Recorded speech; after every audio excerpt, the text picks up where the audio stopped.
that dial. You're now listening to Debate Talk Free Radio.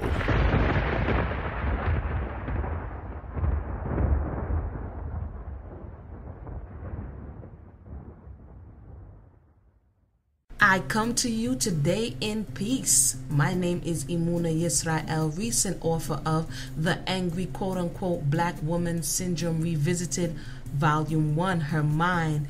It is a hot new piece all about the mind of the quote-unquote angry black woman.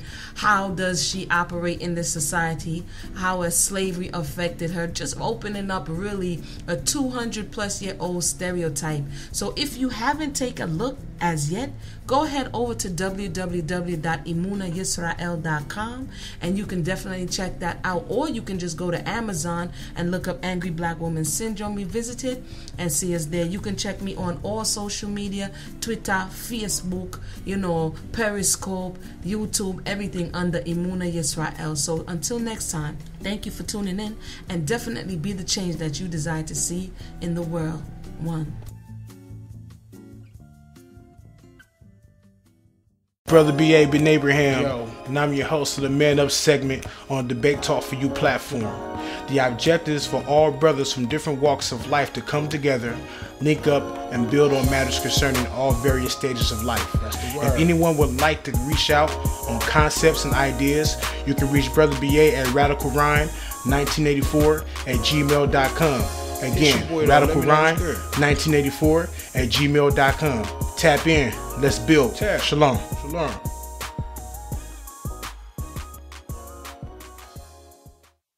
Today's show is entitled, Is DNA Testing Evidence of Hebrew Identity? Once again, today's show is entitled, Is DNA Testing Evidence of Hebrew Identity? Without further ado, let's just jump right into this and introduce my special guest. My first special guest is here live on Debate Talk Free Radio, representing the Shield Squad. This is G.Konsciousness. Welcome to the show. What's going on? What's going on? Peace out, Showtime. Peace to the audience out there. All praise to the Most High God. Hope y'all enjoying y'all evening, and hope y'all enjoy the show today. All right, what's going on, man? What's been going on with you lately, man? Anything you want to notify the people about? That. Man, not really too much, man. I just been kind of laid back a little bit, besides going to go check out my page, G.Konsciousness, my YouTube page, and, consciousness is spelled with a K. So, we ain't been doing too much. You can go check out the little shows we've been doing. I've been doing on YouTube, that's about it, man, and keep on moving, man, and spreading his word. I'm going to collab with some of the brothers here in a minute to get out on these streets and get it in, too, just as well. So that's what I'm doing, starting to do now, so as I got a little bit more time freed up. So that's about it, man. Oh, yeah, I've been checking out your videos, man. I see you stepped it up with the graphic work and whatever software you're using. Doing the thing, the graphic work is pretty good, man. You can see the scriptures and, I like the angles that, that you put things. I mean, you're stepping it up, man, with the YouTube page. Yeah, man, I'm definitely trying to step my game. Yeah, I'm definitely trying to step my game up, man. I was lagging, I was behind. And, I'm trying to do that, get creative, so people, when they are listening and learning, they can also, have something to look at, just as well, some nice graphics, information. It seems to me that a lot of people are drawn to that, so I definitely had to step my game up. Next, I'm probably going to start making videos just as well, because I see that the internet world is a way of how people are getting touched out here, so I got to step my game up just as well. Once again, feeling that's G.Konsciousness right here on Debate Talk Free Radio. My next special guest has been on the show for a long period of time, and he is still here. He did a couple lessons, a couple debates, and, you see this brother also on YouTube, on Facebook, very active on social media. He is here live tonight on Debate Talk Free Radio. This is my brother Zadok Ben Israel. Welcome to the show. Yo, praise Yahweh, baby. You already know who it is, man. It's your brother Zadok Ben Israel, a.k.a. the God Hop from C, hashtag just a vessel, nobody special. All praises due to the Most High God, the God of Abraham, Isaac, and Jacob. the only true and living God. Thanks, Sal, for, having me once again. The homie LeBron for, wanting to do this discussion, man. Hopefully we can edify. We can agree where we agree and cordially disagree where we disagree if need be. Man, I'm just still trying to serve the Lord, man, trying to stay focused. Me and my brethren, the Lord has been blessing us, man. I mean, we being reached out to from around the world. It's kind of eerie and unbelievable, but, he hasn't given us more than we can handle. So we just thank him for, for choosing us, man, to be a part of his great kingdom work in this generation and, just trying to stay focused. Yeah, once again, that's Zadok Ben Israel. I see you also on the Facebook, man, doing your thing, going live, letting us know different topics, things of that nature. And if you didn't know, your elder here was here, Brother Judah. He was here last week, I believe, with our brother Josh. And that was an awesome conversation on the Man Up segment on Debate Talk Radio. Did you ever get a chance to check that show out? No, I heard about it actually at our Sabbath gathering last week. And for the record, Brother Judah isn't my elder. He's actually my brother. We're peers. We're the same age. You know what I'm saying? And we started the organization together. So I just wanted to be clear about that. I don't. At this point, we are the elders of our congregation. We don't necessarily have elders we sit under anymore. But I heard that him and Brother Josh had a great discussion, and I hope a lot of people, heard sound doctrine, sound conversation, and, if you had an issue with anything them brothers said, I adjure you get at them because it was put out there so people could dialogue. I heard it was really good. Yeah, man, I didn't know that, bro. You had the same age. Okay. No doubt. But, listen, go check it out. If you missed it, it was entitled Brotherhood and Fellowship. It was a good dialogue. Go check it out, family. It's on our YouTube page, on iTunes, and, of course, on Blog Talk Radio. All right, once again, as you see the topic is... Sal, my bad. You know what? A lot of people think Judah older because he got so much gray in his beard. Man, Judah ain't old, man. That man went to high school with me, homie. That man just went.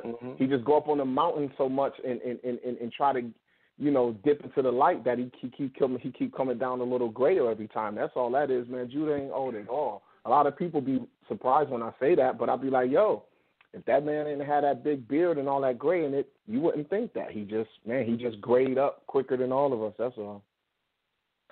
I shouldn't be talking. I got a couple grays in my head right now. Gray spots in my head right now. You know what I mean? So praise you're right Lord. about that. You're right about that. All right, let's get this show started, family. Once again, get your pen and pads ready. As I always say, take down those notes and call in live. Today's show is entitled D.N.A. Testing Evidence of Hebrew Identity. Is D.N.A. testing evidence of Hebrew identity? What we're going to do is we're going to start off with an opening statement. We're going to start off with my brother G.Con. We're going to give him 10 minutes with an opening statement, and after that, we're going to pretty much have them dialogue with each other. And, of course, we're going to pick our spots and allow the audience to chime in. But let's get this started. So I'm going to open up G.Con's line. You have 10 minutes, my brother? Go ahead.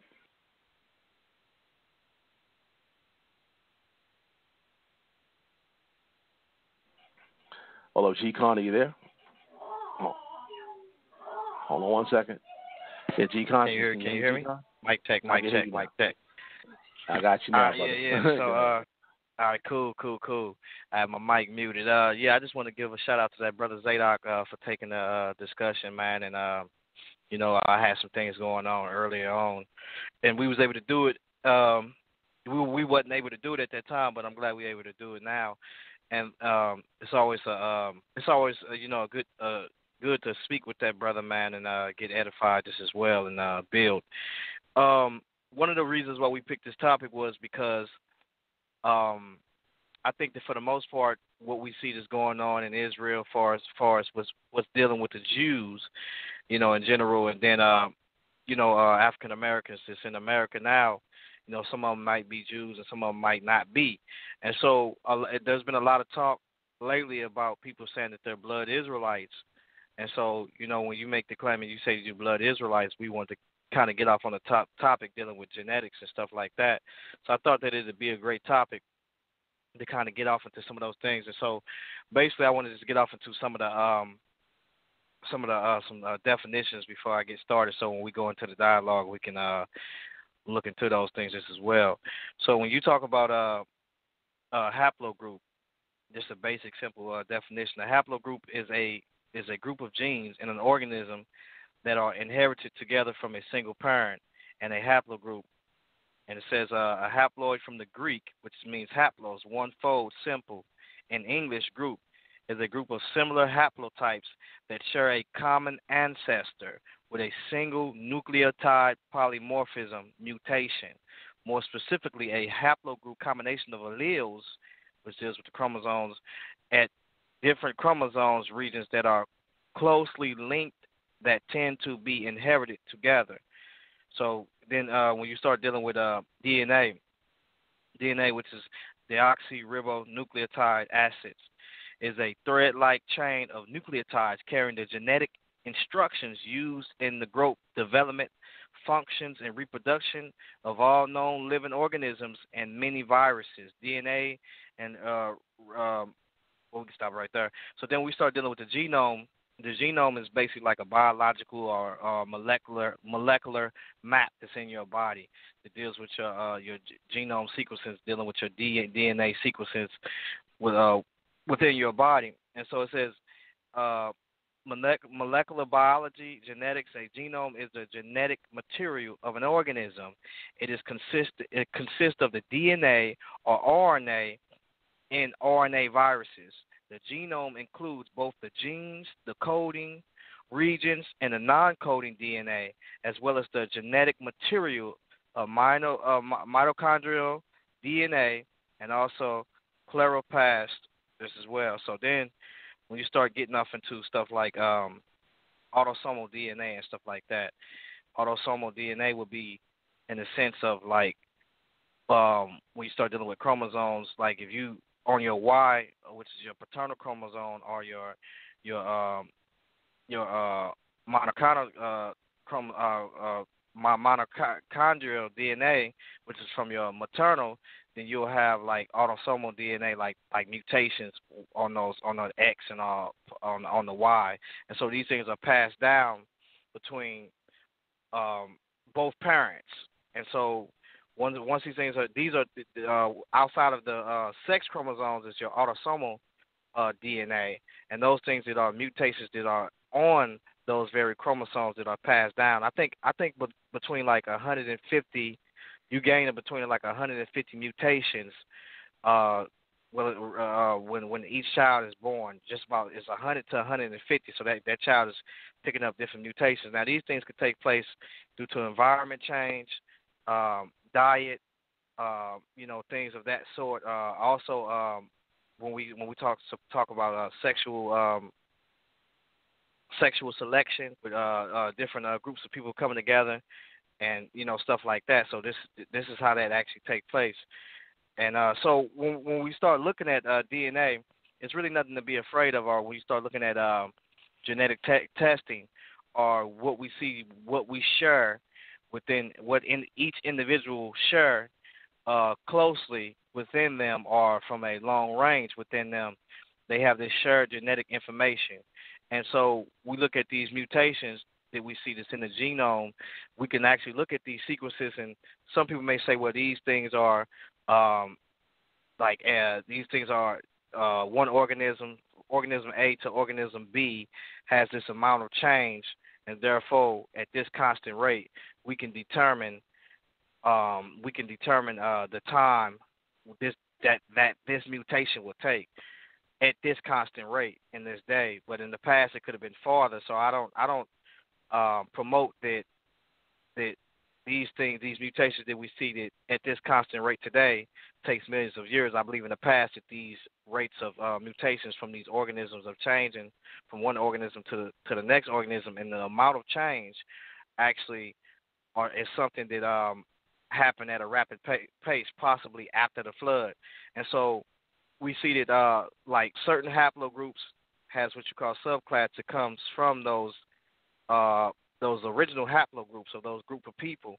And so when you look at it, we can actually trace some of those the molecular clock within those genomes to actually see the migration of these people where they actually came from. And so, not saying it's a science that is absolute science, but we can see that these guys have some type of genetic or shared information that they came in contact with each other at one part of time, especially if they're closely related or distant related to each other. We know that they came together. Most of the time when you look at a place like Africa, where you see the majority of differences because it's like a bottleneck there, we see most of the E haplogroup and the subclass of the E haplogroup that we see that comes out of that.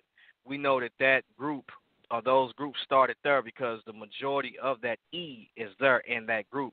So when you start looking at the haplogroups that come outside of Africa, then we know that that the majority, like as far as when we talk about what we're going to be talking about today, is J, the J haplogroup, which comes out of Asia.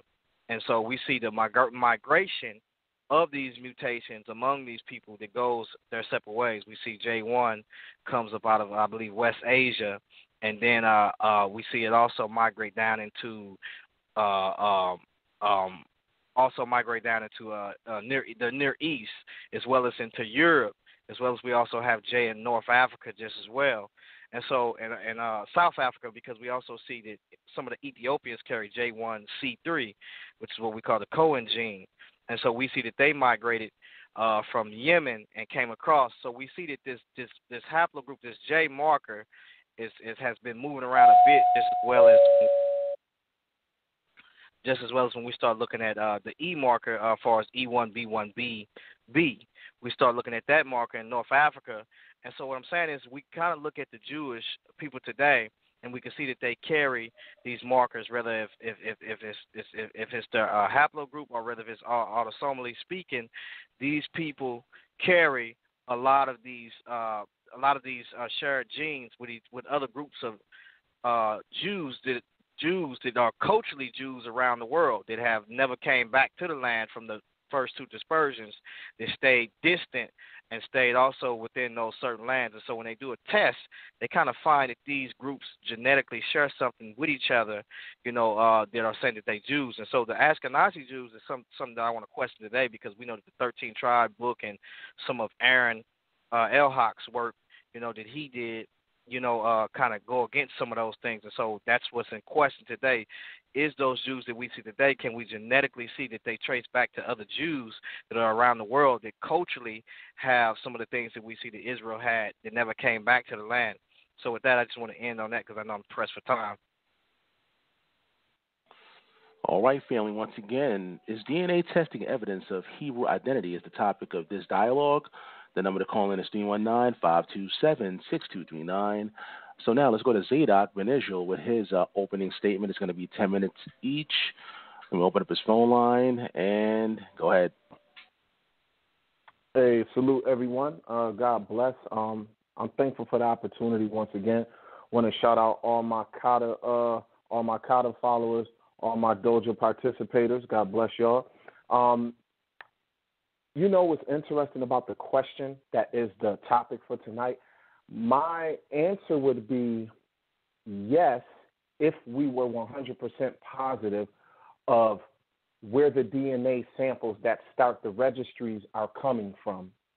I believe that there are a lot of assumptions made in the beginning of 23andMe, Ancestry.com, Family DNA, and a few others.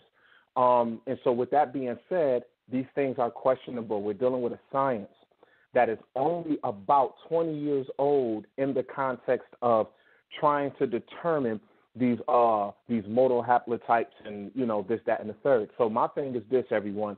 My answer would be I believe that DNA could prove some things if we were sure of where all the DNA is coming from and who are the progenitors. Like, what is your start point with the DNA? Whose samples did you take first and then compare everyone to? Because if you assume someone is who they say they are and you start with their group, then you're measuring people to their group and who they are connected to, who they share similar DNA structures with, assuming that they are who they say they are like he was bringing up about the Ashkenazis, right? So I would say yes, if everything could be 100% sure. I'm not 100% convinced by this DNA stuff by a long shot. It's a science, and I believe that there are flaws in the science, and I believe that they will find more. And what I'm going to hopefully do tonight, I'm going to get geneticists, nephrologists, and such, people with PhDs, the people who experts in this stuff. Zadok Ben Israel nor LaRon G.Konsciousness can claim to be experts in this. We haven't gone in those schools. We haven't taken no tests. We haven't invested in the books and sat under the professors and been in the labs and looked at what they're trying to, at what they're trying to use to determine these things. I won't knock their studies, but their studies are a very young science, and so I don't want them to, I'm careful that it's possible that 20 years from now they could tell the world Pluto isn't a planet. You feel me? and for those of you who know what I'm getting at, basically science can make a determination. They can teach it as gospel for decades and then turn around and discover something new and different, and they'll just throw their stuff out. And people who they taught for 50 years that there were 9 planets in the solar system and Pluto was the 9th, now your kids in this generation are learning there's only 8 planets, okay? So science has a room for error if people want us to believe that there's a possible error in how we're looking at the scriptures. There's a possible error in science as well. Now, with that being said, I'm not the person that believes that there is a Hebrew Israelite, all 12 tribes database that can prove it is using the DNA structure from Jacob's 12 sons. I'm not convinced of that. And with that being said, I want to quote everyone something right quick. I'm going to go right quick to this article that I had. And for some of you who may have been listening to our blog talk, the Knesset of Jesus, we had a blog talk radio show that went on for about 3 years from 2012 to 2013.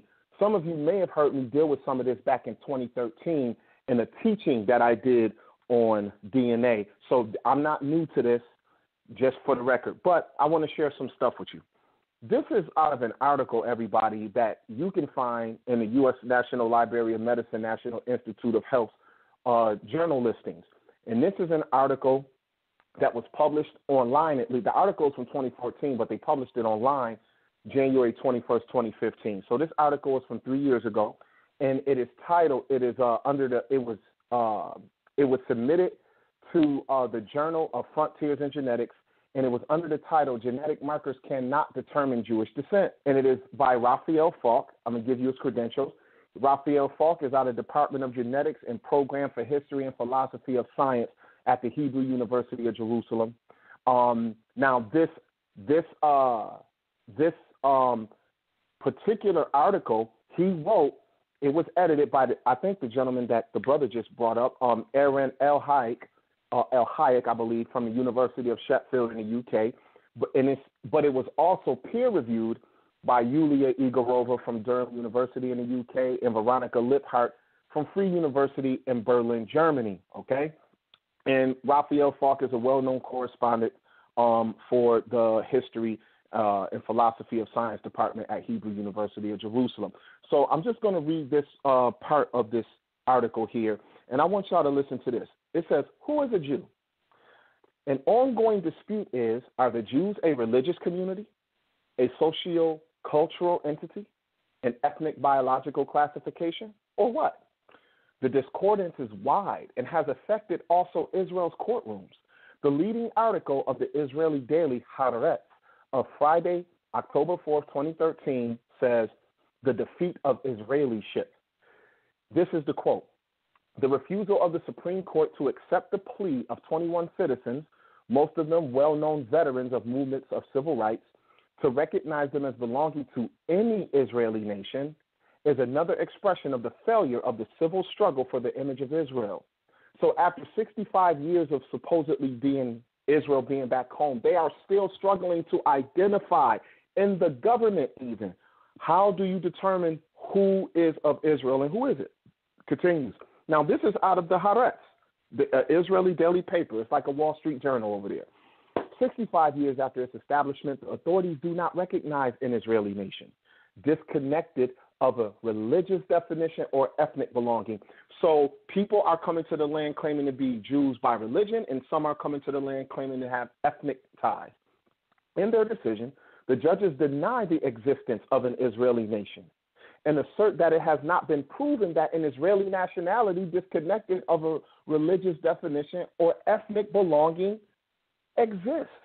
So the reason why I'm reading this is not because I'm just taking everything that everyone says is gospel, but most people will take the Zionist descendants and the European proselytes and others who are in the land in control ever since the Balfour Declaration split up that land during World War I, and after World War II was fought, they actually put the plan in motion that had been on the table for 20, 30 years already, and they put a lot of quote-unquote Jewish people over there. Now, the Israeli Supreme Court has to be honest. All of these people who initially went, we ain't talking about no Ethiopians, no Falashas, no Ashantis, nothing like that. Just the people who originally were set up by Europe and the United States as being the Israel Knesset and Israel is home. From the beginning, it wasn't sure who was ethnic and who was religious. But I'm going to read you this. 15 years earlier, in 1998, journalist Michael Shazar interviewed two retired Israeli Supreme Court judges asking who is a Jew. Judge Haim Cohen responded, the definition must be given by every single Jew for himself. If a person says of himself that he is a Jew, for me, he is a Jew. This is his autonomy, and nobody can decide for him or instead of him whether he is a Jew or not. There is no need in definitions. And just let me finish this, Al. It's short.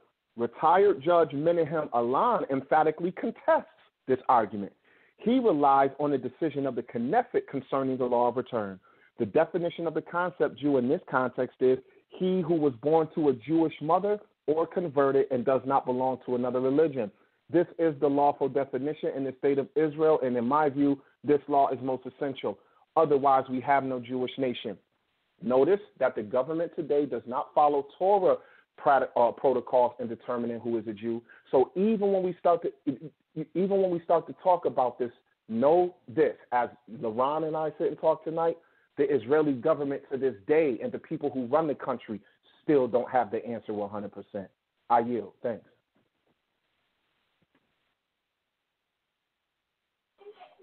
All right, family. Once again, it's Debate Talk Radio. If you just tuned in, today's show is entitled DNA Testing Evidence of Hebrew Identity. That number to call in is 319-527-6239. If you're listening on social media, just click on the link and enjoy the show on Blog Talk Radio or right there on Facebook and, spread the news. People that Debate Talk on the air. All right, so let's get this dialogue started, guys. What I'm going to do is open up your phone lines, and we'll press number 1 already. So we're going to include the audience periodically. Or, guys, whenever you're ready, just let me know, Sal, is there anybody on the phone lines? And we'll go to the phone lines as requested. All right, so let me open up your phone lines, gentlemen. You can begin a dialogue. All right. Hey, what up, G.Kon?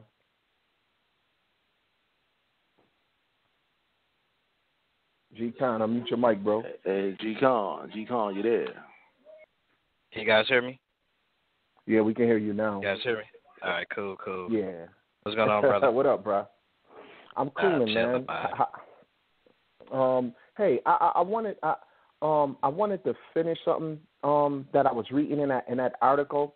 And it was just the judge who actually was asked the question. They had him on the radio in Israel, right? And it says in a later radio interview, Justice Cohen said Judaism is a matter of religion for one and for culture for another. I completely ignore the genes and biology. I respect the spirit that I received from my parents and from my parents' parents. Now, this is very interesting, right?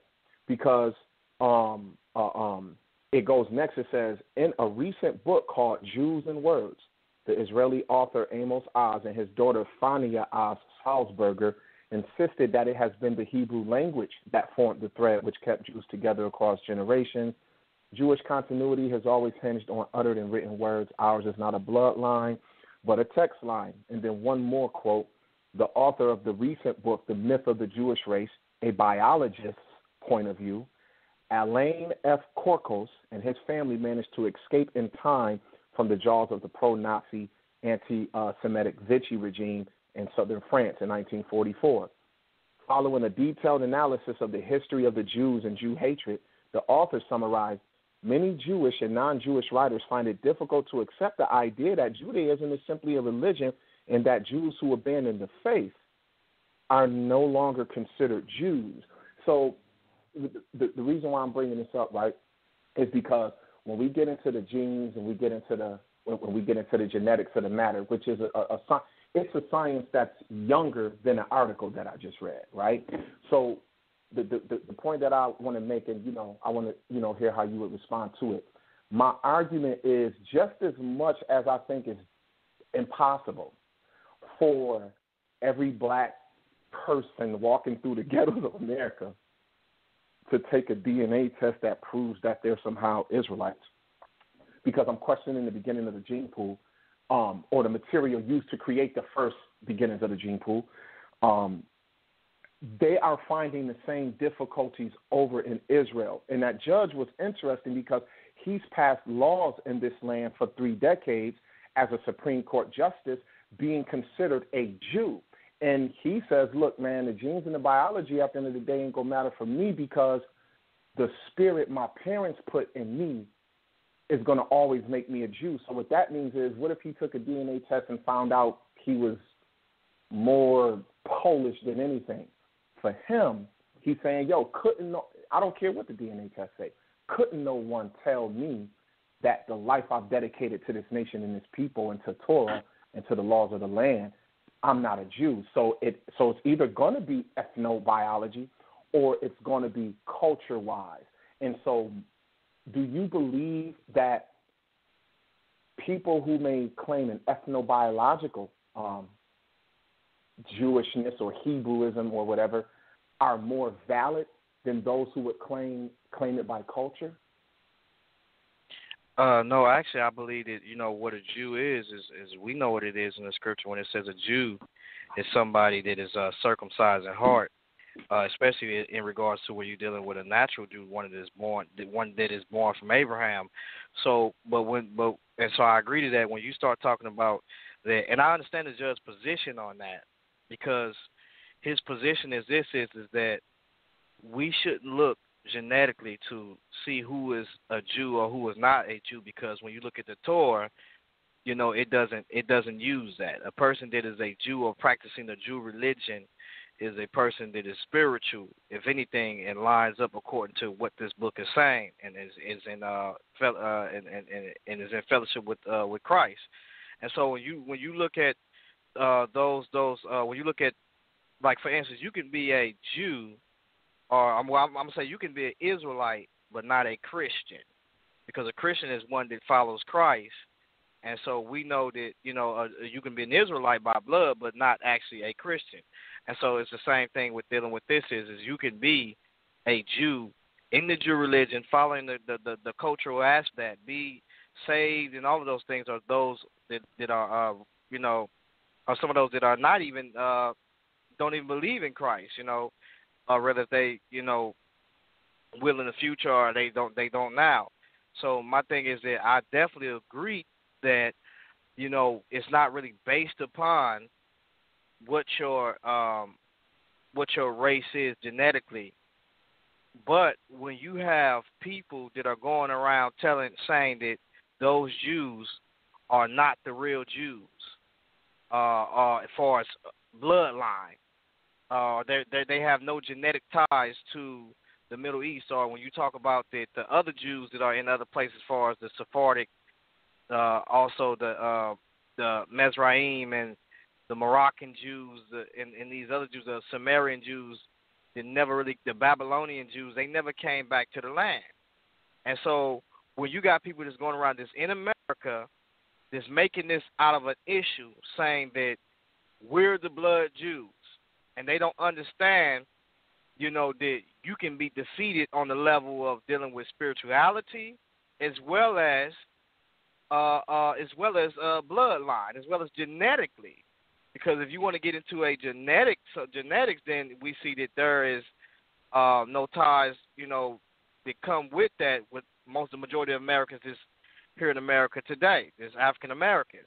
So that's my whole standpoint. So I agree with the judge because it's really not based off of that at all. But when you got people that's being betrayed, that's perpetrating in this land, you got all these people that's coming in this land with bombs and stuff like that. These people are trying to make a difference between them and the other people.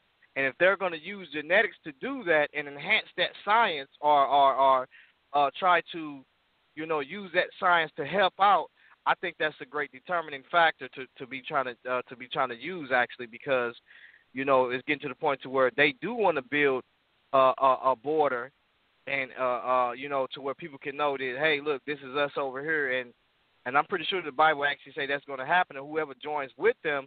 But how do they know who's really actually with them? Because we see now people are saying that they're Jews just to get some type of compensation or some type of some type of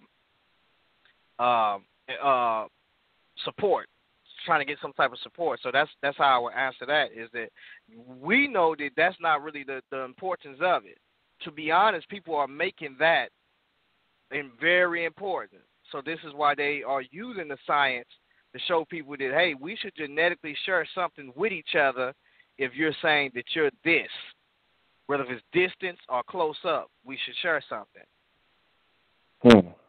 Okay.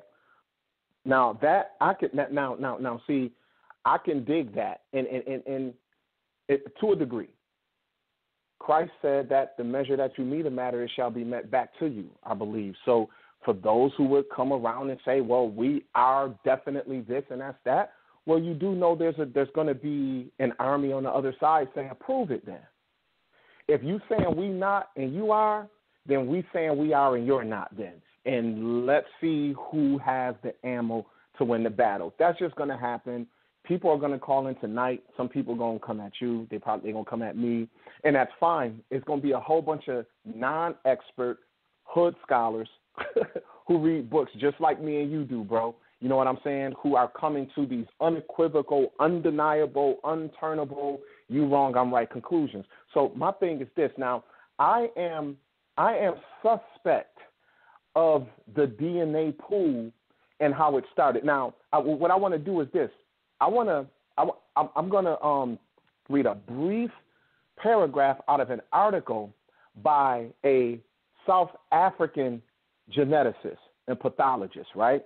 And it is Dr. H. Sudayal, and I believe this is a female doctor, but this is a South African doctor who is from the Division of Human Genetics in the School of Pathology, the Faculty of Health Sciences at the University of Witwatersrand and National Health Laboratory Service of Johannesburg, South Africa.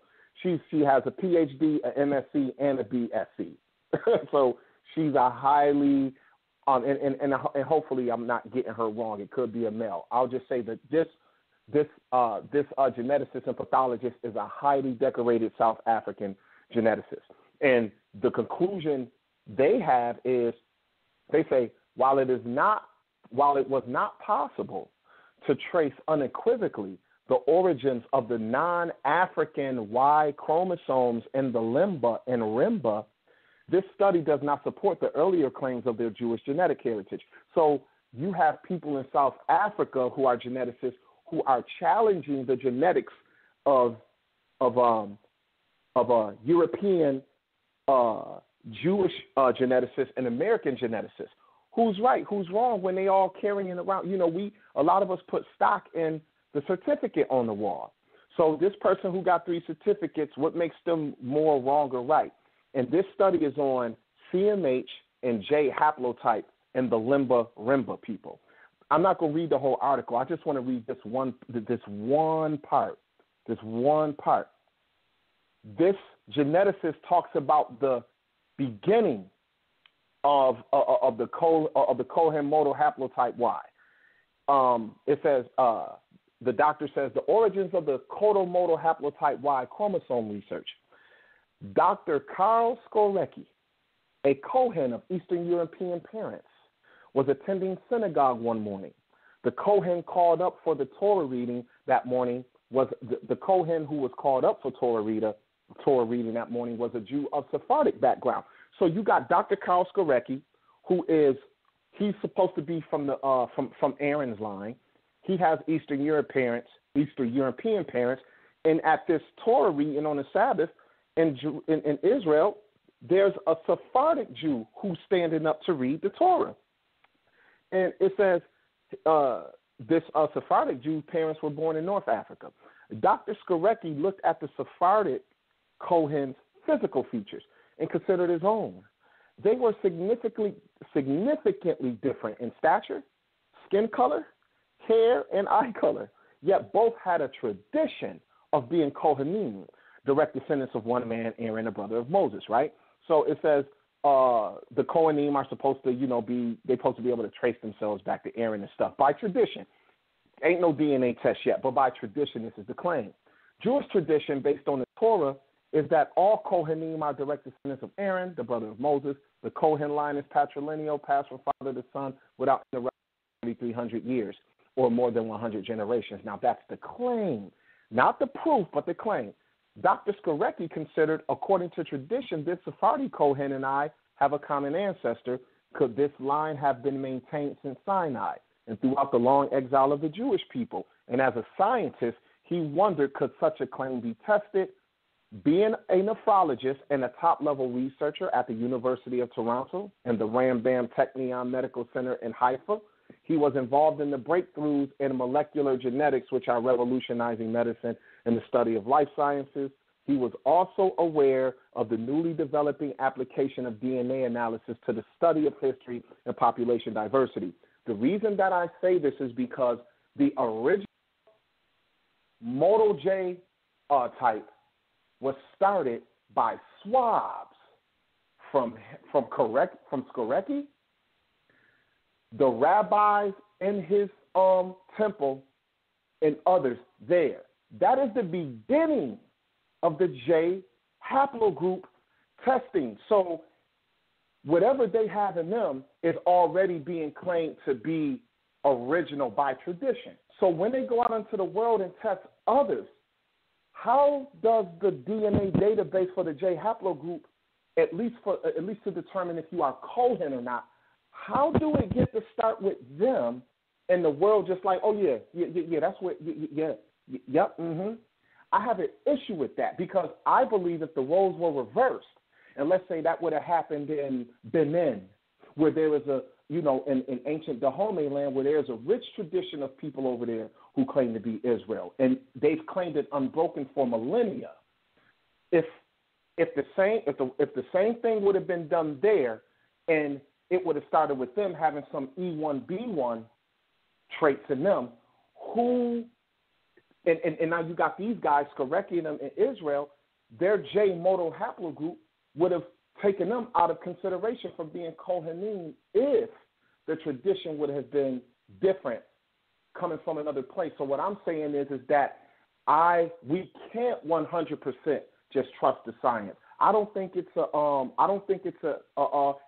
whoever disagrees with me, that's fine. And I'll end it with this, LaRon. I don't trust that all three major that started the science, all three major DNA databases are all owned by Zionist Jews, multimillionaires. They own Google. They own some of the biggest stuff on earth, and they're holding the DNA databases. And this young, almost 2 decades old science is almost being talked about as if, well, if you don't believe in that science, or if you don't believe in all their findings as being concrete but still being youthful in its inception, then somehow you the one off the rocker. You got this African geneticist and nephrologist who doesn't agree that just because there's a Y chromosome amongst the limba, that they're the same as those who may have some trace of Y chromosome in them. I'm sorry, the JY chromosome in them over in the Middle East. What do you think about that when the PhDs get to disagreeing?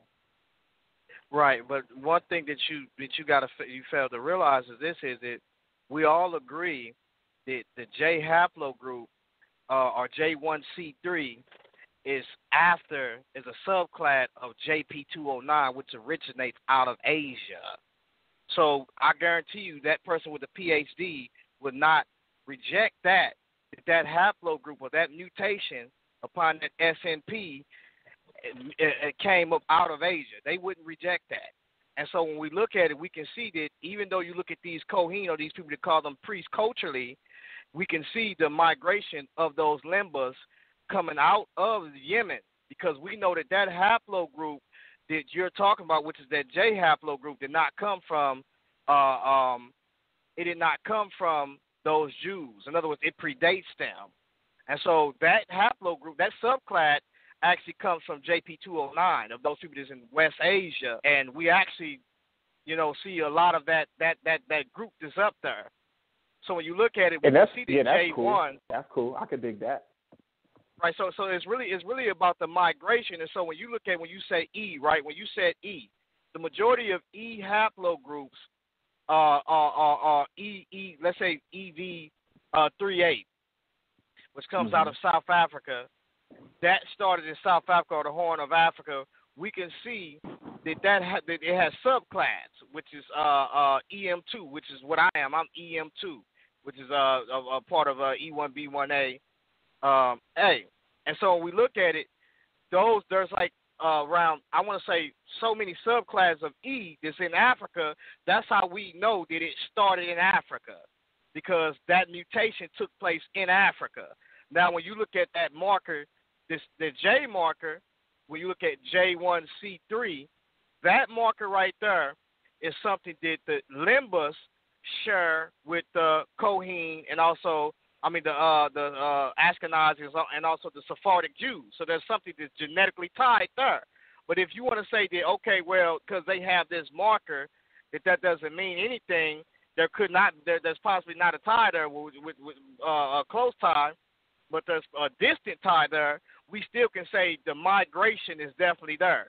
You're not going to see J markers, too many J markers in West Africa. You know what I'm saying? You're going to see the majority of J markers. Yeah, that's fine. Now, my thing is this. That's fine. My thing is that I don't think there's proof that the J marker proves one ancestor, especially if you got twins. How do you know that? How do you know that the J marker, put it like this, if the J marker is supposedly identifying Aaron, then how would you identify Moses' son? Because they wouldn't be the same. The J marker is supposed to be. I wouldn't say that it's identify Aaron. I'm not saying it's identifying Aaron. I'm saying it's showing that there is a genetic connection, a close connection between these two people that have a cultural tie of saying that they are a Jew priest, and then these are culturally saying that they are Sephardic priests, and these also of the Ashkenazi are culturally saying that they are just as well priests just as well, or Kohen just as well. So there's a tie. That's cool. That's cool. I could dig that. When they did the genetic studying, they realized that there is something genetic that is there, traced among them. Now, on the maternal side, but not everyone, but not necessarily everyone who calls themselves Kohanim, because some of the Kohanim didn't even show that marker in any kind of strength at all, but they did find it among the group. Just to be clear, it wasn't like every single male called a Kohanim had that gene. That's why I was saying. That's why I was saying. So now are they Kohanim or not? You understand what I'm saying? That's why I was saying. Right. When the tradition runs into genetics, there's always going to be this fight. And I understand that even though men of the earth just trust in the newest sciences and everything so much, I trust the wisdom of God further. That says even though you can read genealogies and even though these scientists with their gadgets and stuff trying to explain the Most High's work, they trying, but I'm going to err on the side of the apostles whose doctrine I follow that says, do not find yourselves in endless debates about genealogy because they don't lead to the purpose that the Most High has. So you and I are not endlessly debating here. Me and you talked about this once before, like just me and you. We kicked it, and then boom, we was like, yo, let's go on Sal's show and talk about it. But this ain't something to overly get caught up in, because what happens is this. You're going to have those who are going to come to the table, and their trust is in the science to the point that they don't care about nothing what the Bible says. My thing is the J marker you can't prove the J marker come from Aaron, right? Now, the thing is this. What's so interesting is if everyone who claims to be of Levi, right, doesn't have the J marker, then what is Levi's marker and what is Aaron's marker versus his brother Moses? Would Gershom, Merari, and Kohath also have the same markers? I think that they would, right? And Aaron and his sons being set aside, the thing about Aaron and his sons is they come out of the Levitical tribe. It's just that brother was set aside, but his other brothers in them are still priests. So that's why I believe that the whole argument to use it, I think the judges was right. I just went in that circle to go back to the judges. I'm seeing where the judges and even the rabbis, it's rabbis who are quoting the same thing, because at the end of the day, some of them could wind up through genetics not matching some genetic expectation, and they're like, okay, so if some scientists say, well, you don't, Wait, say that again? They actually do. There is some of them that don't line up genetically, and they've admitted that. They said that, and that's why. Right. So, but they would still be considered Israel, quote unquote, or Israeli or Jew by the world at large. And so, if that is the case, then that is allotted in the eyes of the Supreme Justices. Hey, if it's ethno or cultural, if you don't deal with Torah and you think the laws of God are something to be tossed to the side, then we don't care what you genetically got. You're not a Jew. So I think they're confirming what you were saying at the beginning. At the end of the day, what God was doing was creating, he started a covenant with a nation and was slowly entering into a covenant with the rest of those in the earth whose hearts he deemed to be fit for his use. And that's coming out of all nations. But this is even before Jesus. We ain't even got to go to the New Testament, and we could prove easily through the Old Testament that anyone today who would claim to be a Hebrew Israelite wouldn't know the difference if they seen a Hebrew Israelite from a stranger who'd been amalgamated into the nation over the years. And I believe I could easily prove that from the Old Testament. Easy. But yeah, right.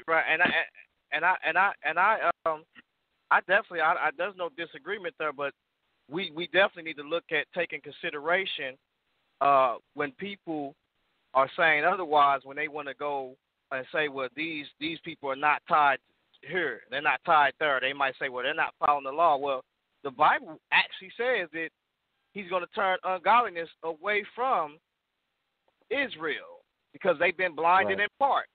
So they would be doing wicked things and deceiving the world. They was doing it in the before they was dispersed in the Old Testament. They was worse than the nations that was round about them, the book says in Ezekiel and Jeremiah. So they've been doing wicked things, and they led the nations with their wickedness. So when we look at the same situation now, it's no different now. And so when people want to argue genetically, right, and they want to say, well, we're the blood Israelites, right? When they say they the blood Israelites, then you're gonna have to pull out some type of DNA information or something, because now you give people leeway to say you tripping. You know what I'm saying? And let's really see what's going on, because whether we like it or not, we know when me and you go to the hospital, we deal with forensic science. Even though it's not a perfect science, but when you get sick, you're taking your child to the hospital. And part of knowing your genomes to to map out your body is how they're able to heal or bring forth certain remedies, even though they have side effects, to at least give you something to help you out. You know what I'm saying? To take away the pain, because they realize that there's certain proteins, there's certain acids, there's certain things that's there. If we mix this up with that, or we mix this up with that, then we can do this. And so they have some type of science for that. So my thing is this: is that when we're talking about migration patterns, we can look at the migration of those people that culturally are saying that they're Israel, that are from the Buba tribe, right? And then we can see the genetics of it. We can look at those people that are Mizraim Jews. Some of them carry E1B1B1B. We can look at those people in North Africa. We can look at the Sephardic people, Ashkenazis, the Moroccan Jews, the Jews from Elam, or the Babylonian Jews that came back, some of them in 1948, and actually do studies on them and say they do have some genetic ties. The Mountain Jews, these are Jews that Josephus said that the majority of the Jews was over in the east, never came back. So how is it that we have 1 million Jews that Josephus talk about that come down into Egypt, right? And we know they came and they was mining. Everybody just talk about them. They never talk about the Jews that was in America that never came back. Point. That's a great point. Just to interrupt, the Bible says that only about 40,000 or so even left the 127 provinces of the Persian Empire and went back for the rebuild. The majority of just those from Judah, Benjamin, and Levi never came back. They didn't want to go back and rebuild the burnt-out city. The Bible confirms that. That's why there's a Babylonian Talmud and such and such and such and such. Yeah, keep going, bro. And I definitely you own it. I definitely agree. And like I say, me and you both agree is that I don't care whether you a Jew, you rabbi this or rabbi that. If you are not in Christ, you out of here. You ain't nothing popping at all. I agree to that. Okay. That's definitely that's. No. That right there, I think is profound and important. And it's something I want to share a scripture, and then depending on where you want to go, LaRon, we can have Sal open the phone, because we've been talking for roughly about 30 minutes. And I know it's people who might want to chime in here and they might want to chop our heads or even shake our hands. I don't know. But I want to go to the scripture right quick. Let's go to the Bible right quick. And I want to point out something. Let's say, because I'm using a hypothetical here, let's say we could prove who Abraham was historically, and they could have a sample of his bones, right, and look at his genetic code, right? Let's say that. I want to show something that has to be taken into consideration, because you have those talking about tracing a certain haplogroup all the way back to Abraham. I'm pretty sure you've read some of these articles, whether you agree with them or not. You feel me? I want to read this right quick. I heard that line, so Sal want to get on the phone. Just let me read this text, Sal. This is the book of Genesis. Where we at? Oh, here we go. Oh, no, that's not it. Hold on. It's important to get this text out because I needed to frame the question in case somebody wants to challenge the idea here. Oh, okay, boom. Here it goes. Genesis 25. In the book of Genesis, chapter 25, after Mother Sarah dies, it says, then again, Abraham took a wife, and her name was Keturah. And she bare him Zimran and Jokshan and Medan and Midian and Ishbak and Shua, right? So Abraham has 1, 2, 3, 4, 5, 6 sons by his second wife. That gives him 8 sons of his flesh in total. We know that it's more than likely that all of them would have carried some culture of Abraham being raised under him, right? And they all would have been circumcised in their flesh. Them 6 boys would have been circumcised on their 8th day like Isaac was. Ishmael was the only one who wasn't circumcised in his foreskin. meaning they would have carried that culture to their respective people. Now, whatever Abraham's haplogroup is, how could someone claiming to be from Isaac's bloodline deny that the sons of Ishmael would carry a similar haplogroup? Zimran, Jokshan, Midian, Ishbak, and Shua. So even when Moses married Zipporah, the Midianite daughter of Jethro, the high priest of Midian, Jethro and Moses would have shared a similar haplogroup, being direct descendants of Abraham. So in me saying that, do you see already the problem just in tracing Israel to Abraham? But what if you a Midianite? You would carry a similar haplogroup because y'all all come from the same father. Y'all all have the same patrilineal marker on y'all DNA code. I just want to point that out. So when you get into this from the beginning, God is muddying the waters. I'm not muddying the waters. God is. I just wanted to say that for the record. Go ahead, Sal. And they. I'm sorry. Go ahead, G.Con. And after that, I'm gonna go to the phone lines. Go ahead, G.Con. Yeah, and actually, the Midianites actually does carry that same. When you start looking at the people that's in from that area, they come also from that area where Yemen is at too, just as well. They carry the same markers. We start looking at those Jordanians and Midianites, are mainly they come Jordanians or Jordan today. Those people carry the same markers as as the Sephardic and also the other Jews around the world. A lot of them are very heavily when it comes to that the J marker in that area. And when you look at also, I think Ishmael was circumcised, wasn't he? I believe Ishmael was circumcised. Yeah. I think he was. Yep. He was circumcised first. Yeah, he was the first one circumcised. And so when you look at those kids that came by Keturah later on, a lot of those people that we see up in the north carry E1B1B. You see some Egyptians, they also have E1B1A, but a lot of those people are heavily with E1B1B in that area because that guy, E1B1B, is spread almost everywhere, almost more so in the Levant more than you see E1B1A. E1B1A is like from 3 to 15%, and then 3 to 7% within Ashkenazi groups that's in that area and Sephardics. But for the most part, it's a low source of E1B1A within that area. And so I just want to say that the majority of people that come from West Africa are EM2, or they might come, some of them might EV38, or some of them might have Americans that come over to America. America might be R1B, which comes from West Asia, with some of the Jews also, West Europe, with some of the Jews also have R1B because they come up out of, some of them went to West Europe and picked up those markers, especially on their on some of those things on the maternal side, I believe. Some of those autosomal DNA. I just wanted to bring out that. Go ahead, Sal.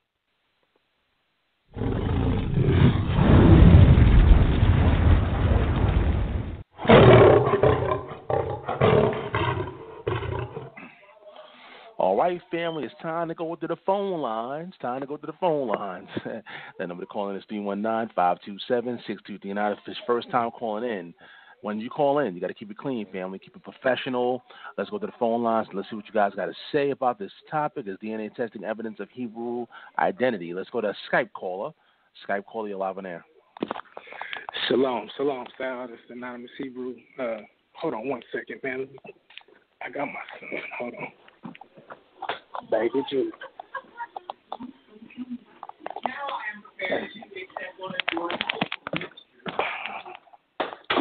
Sorry about that.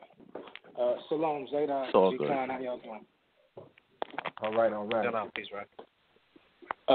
First off, y'all, it's good to hear y'all brothers talking. I really follow a lot of what y'all do, so just thank y'all for what y'all doing in the community, and just keep up the good work. Second, this is I'm going to school right now, and I'm working on my master's to find the genetic connection with psychology. And so a lot of what you guys are talking about ties into what I'm working on with my thesis. And so Zadok brought out a lot of articles on a lot of people that are really kind of at the cutting edge of what's going on right now. So the first thing I'll talk about is kind of like the J haplogroup. There's a lot of controversy, especially with the person Aaron Elheck, who was the one that edited the article by Falk. A lot of his work is proving that J haplogroup actually originates in Turkey.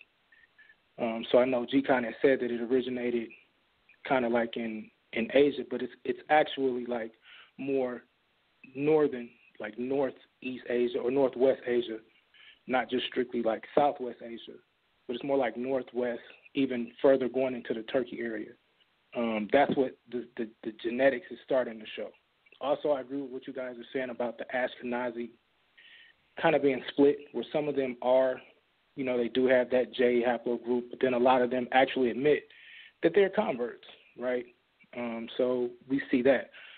But to me, it's kind of hard because that E1B1A, like when I do my DNA, like G.Kon was talking about M2, mine is M180, right? So this is another subclade of M2, which actually comes from EV38. If you do all that research, you find out. And if you start looking at all of this, like if you get a 23andMe DNA printout or whatever, and if you really look at the DNA, there's so many different mutations. So a lot of what you guys are saying is really, it's hard to really just pinpoint some of these things. But that E1B1A does seem to come from what they would call the Middle East, but what we know, I guess, to be Northeast Africa. If you really study some work of this guy called Trombetta, like a lot of what he found out is that a lot of that does come from that what we call the Middle East area right now.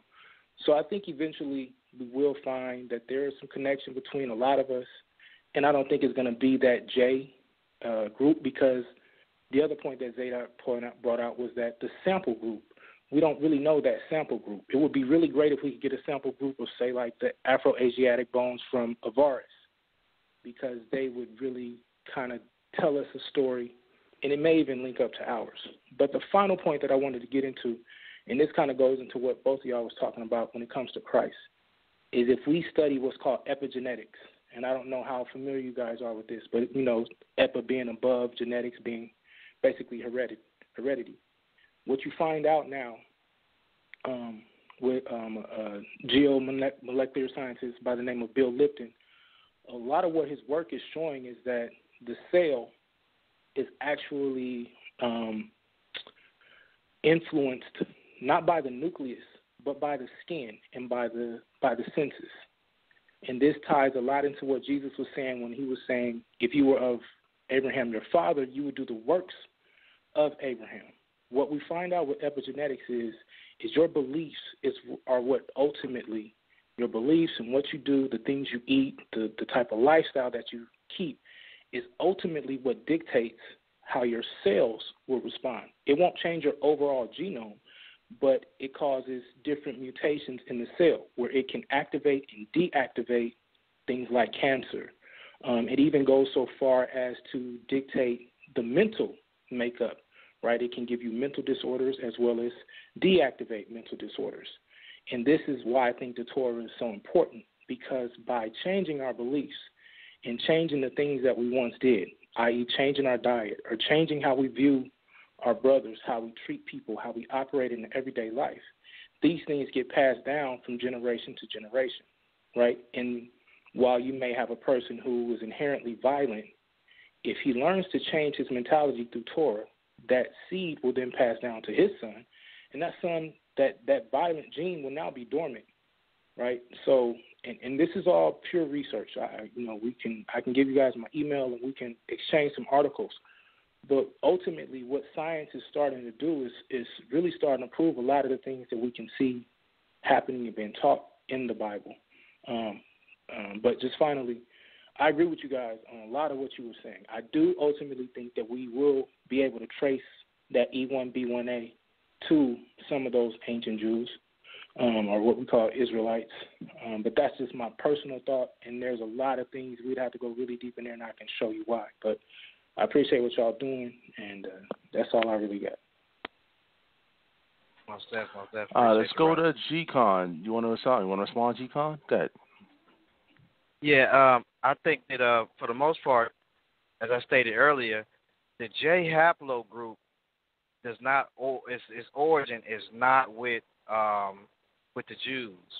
It just so happened that they have that haplogroup, and so when you look at where I come from, and then J arises, and these mutations arise, and after that, J1C3 is a subclad of JP209, which originates in West Asia, which that's what Turkey is.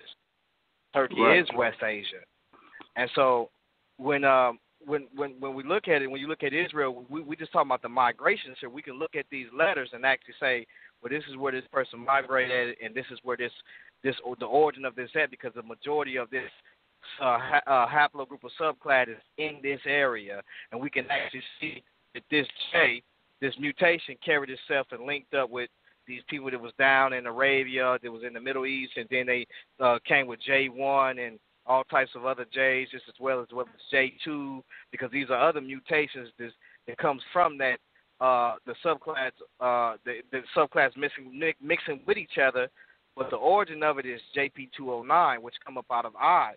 And so when we look at the origin of where these mutations is occurring at, it has to do with the environment, mainly sex selection, or also their diet, so to speak. And so what I'm saying is that when we look at those people that are in Africa, when we look at Israel alone, we can look at their migrations. We can look at it genetically, culturally, linguistically. So typically, we can actually see the migrations of these people, and then we do a comparative study of all these things, put these things together, and actually come up with something and say, you know what, there is a connection here, whether it's genetically, biblically, culturally, linguistically. I agree. We can see those things. And so when we look at where Israel came from, they would have said they came up out of Syria, out of that area, because remember Jacob sent Laban up there with, and then to be honest, a lot of the J that we see come from a lot of those women up there, and so he took on Laban's daughters, and so when we look at it, we can see that there is a mixture, as a report that I've seen, an abstract that I've seen, of 3 to 7% of E1B1A within those Middle Easterns that we see there, and then we start looking at the people that's in those areas overall. We see a 3 to 15%, but it's not a lot, and so that lets you know there was a flow outside of Africa that went into that area around the 800, 700 period. But it's not coming the opposite way. It's going out into that area of that admixture. And we can see that scripturally actually happening just as well. So the only thing I'm saying is these are migrational patterns of our molecular clock that we have, our molecular biological clock that we have in us. And I'm not saying that it's absolute, but to say that E1B1A is like most of these guys are going around saying that this is the marker that the Israelites carry is just too far-fetched, because that E1B1A mainly doesn't even barely make it out of, migrate outside of Africa. The majority of it is in Africa, and when it does, it doesn't have the other migrations that we see that would have been where Israel was taken into captivity at. When we look at the J, we can see that these people, look at the different cultures around the world that's been in those areas. They have these markers, J1, J2, the Cohen marker, J1C3. All of these markers are R1B, E1B1B, North Africa. And then we see that they've been to these actual places. J1 is all the way in Europe. So we can see that there was a migration out of West Asia that went all the way to Europe, but it's a small percentage, but it's still there, and we can see it there. The only thing, I'm sorry to cut you off, the only thing I would kind of disagree is when you say the E1B1A does not show up that far out of West Africa. Like I'm E1B1A1A1, right, which is a subclade. And you see that specifically in the region where Israel is today, right? And like I said, I can give you the studies of that shows. Now the numbers, like you said, the numbers are nowhere near as high as they are in West Africa, but you do see them. You see them in the area. You don't see them as far north as in Europe. And so that was my point. Is it seems right now, like this is a very young science, especially like this epigenetic thing. This is the last 10 years, maybe even less.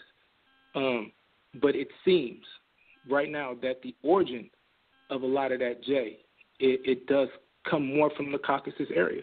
I'm not trying to go to the Khazarian theory, but it does seem as though right now that the science is starting to lean more and prove that, and there's a real big effort to kind of bury a lot of that work. So, but I do agree that it's all intermingled. But I agree with that. It would come from the Caucasus area because it's a melting pot. How many nations? And see, that's how we know that E1B1A did not migrate up that far due to the fact of the low percentage there. But we see the high percentage of those markers, I, J, K. We see also markers that come after that that's in those areas because it's a melting pot. And so when we look at the Khazarian theory, you got to understand, before 700 A.D., in that area, Jews was already in that area because you got to understand what took place during the Assyrian kingdom, Parthian kingdom. Because remember, in Jesus' time, in Acts, and after Acts, the first century, we see, and in Acts, in the first century, we see that there was Parthian Jews, a Parthian empire, the Scythian empire. So these are all areas to where Jews was actually in those places before there was even a Khazarian even. And so we got to understand that when you look at the Khazarian theory within itself, it bears no weight because just as Aaron Elhak, when he came up with that article, the same thing happens, but there's more proof that ties in on the sides of cultures that are saying that there are Jews than his argument, because his argument is this: there is no evidence to draw from no early Israelites. Well, hold on for a minute. You just went and took from a melting pot that was in the area of West Asia. You went and took from a melting pot where people have been trampling over that area for centuries. And not only that is this, nobody's there calling themselves a Khazarian culturally, because we don't even have no history. But when you start seeing people that's actually calling themselves Jews culturally that are in Asia, that are in Africa, North Africa, that are in Europe, and we can tie those things back culturally and we do a test on them, they genetically tie back. So therefore, with his evidence that he has in the 13-tribe book that the brother came out with, the Jew that came out with, most scholars are rejecting it because it's not solid at all. Because you can't say, I want to do a test on these people that don't call themselves. I'm sorry, go ahead, brother. No. I wanted to jump in there. Skorecki, I think, is one, but also Harry Ostra, who's from the Yeshiva University school in New York, who is one of the leading voices right now in that field, who has done a lot of the articles over the last decade or more that's been constantly published in Israel. It's not that, and I want to make this point just so cats can know, the historicity of the 13th tribe book is not in question. It's the result or the claim from Kessler that all Ashkenazi are descendants of the Khazar. Ostra and them say through their research, they believe that you can only prove that about 20% of modern Ashkenazi could be from the region that the Khazar are from, but the other 80% do not come out of that particular region. So I just want to say the historicity, everything that he quotes from Ibn Abdullah and them, the Muslim travelers and scribes from the Muslim Caliphate who were visiting,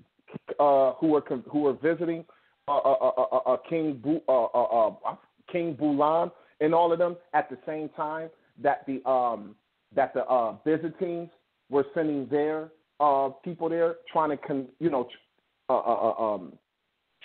get a foothold on the aristocracy in the court there. Their conversion to Judaism was a socio-political one and a strategic one. And I think it kind of let them last longer than they would have if they would have took either side. The history is accurate, but his conclusion that all Ashkenazi are of Khazarian descent, Ashkenazim do at least put a fifth, which is about 20% of Ashkenazi out of Khazar. And I got the studies. I got like 7 articles here. And I think I seen that article that you're talking about, and I think was it in 2009 or something like that? Yeah, one is from 2010, and then of course as they find out more, there's another article from 2012 that I got. Right. And they keep, I'm sorry. Go ahead, LaRon. Go ahead, brother. I'm sorry. Another point that I wanted to make was the migration patterns. Sometimes there isn't necessarily a history that's told like by books, but through genetics, they're trying to trace where people groups are today.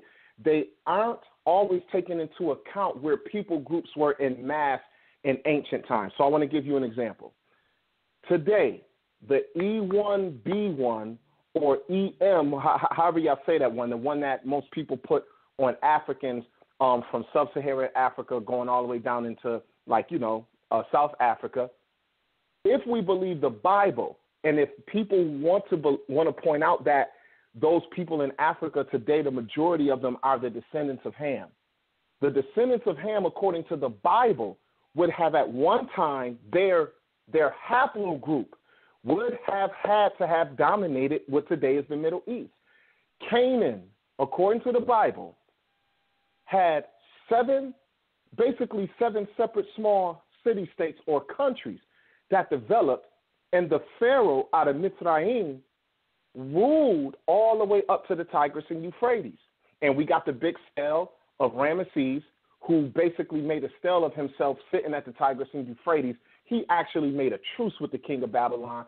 Babylon wouldn't cross the Euphrates. Egypt wouldn't cross the Euphrates to them. They made a truce at the Euphrates, but Ramses went on this campaign all through Palestine. I'm arguing that the Canaanites, who are descendants of Ham, if DNA databases would have been compiled 3,500 years ago, it would be no doubt that the haplogroups that are today being said to, it's almost like these haplogroups, no one is really pinpointing that, hey, the E1 whatever or the E this, that, they actually dominated all the way up towards modern-day Iraq. But no one is saying it scientifically because the science is limited to where the people groups are today. And then when they read their genetic markers and they try to see, well, who got the majority of this genetic marker versus the minority of it, I believe that sometimes that their genetic tracing, trying to trace migration through genetics, still it makes the Bible alive then.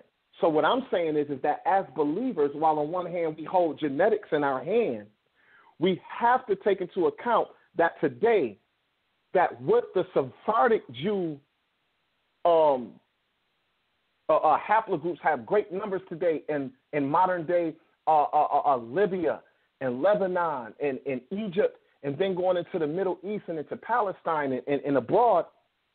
At a time, those haplogroups would have been very small.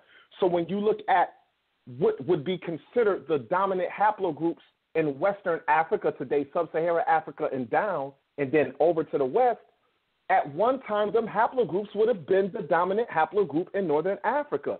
But today, they aren't. And so when people talk about where they were, you would have to call the Bible a lie to say that basically the continent of Africa from Sub-Sahara up and over into what is called Palestine to the Euphrates would have had it's just impossible if we're going to have to throw out the whole table of nations in Genesis 11 because the scripture tells us what land they settled. And the land that God brought the children of Israel out of in Mitzrayim, Ham's land, and brought them into Canaan and gave them and told them they would inherit from the Nile up until the Euphrates, they had to fight Canaan in order to take it. And even for us to talk today about Judah and Samaria, northern Israel, which is northern Palestine today, Ham's haplogroup would have dominated it. But genetic testing today will not trace the migration through genetics to be so. They won't say at one time they dominated that area. Right, so when they got other haplogroups dominating a certain area, you're going to have to say that, where you would find a minority of a haplogroup, and I'll finish it like this. Today, it seems to me they'll say, well, when we find, let's say like the J haplogroup, when you find it in light, wherever you find it in lighter traces, is not what you would call necessarily the original area that it came from, because today that particular marker, and remember when we talk, and I just want the audience to remember this, and both of you brothers can correct me if I'm wrong. We keep bringing up the J. I brought it up to talk about who's supposed to descend from Aaron, but if all Hebrews and if all Israelites aren't supposed to be from Aaron, then all Israelites, the J marker is not the identifying marker for all Israelites. Let's just say that. That is particularly a Kohanim gene. It is not describing the patrilineal haplogroup for all 12 tribes. It can't, because then they all would be Kohanim. I just want to point that out.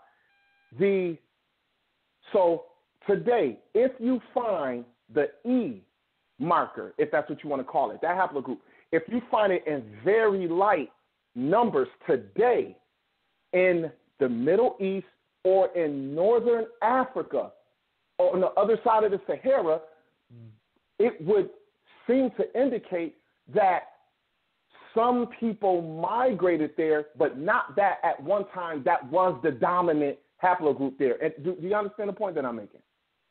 Right. And that's what I was saying. Like, we know that 3 to 15% of that haplogroup of some of the E1B1A has migrated from the people that's been tested in from sub-Saharan Africa, has came into those areas. We understand that. I don't have a problem with that. Well, what I'm saying is, hold on. I just want to say, if you say what I think you're saying, my argument would be no. At one time, that haplogroup would have had to dominate the other side of the Sahara, was called Northern Africa. It would have had to dominate that if the children of Ham, according to the Bible, from the Tower of Babel, settled and built their empires there. That's not how I understand that's not how that works, though, because how it works is this. If that's not how it works, I want you to explain to me what you would understand. All right, cool. No. What would you understand hold on, Ron. If you're not, wait, hold on, listen, because you don't know the question I'm gonna ask. If you're saying I got to understand how it would have went, as you explain that, explain to me, and I don't know if the brother is still on the phone who had called in, maybe he's not. I can bring him back on. I can bring him back on. You bring him back in.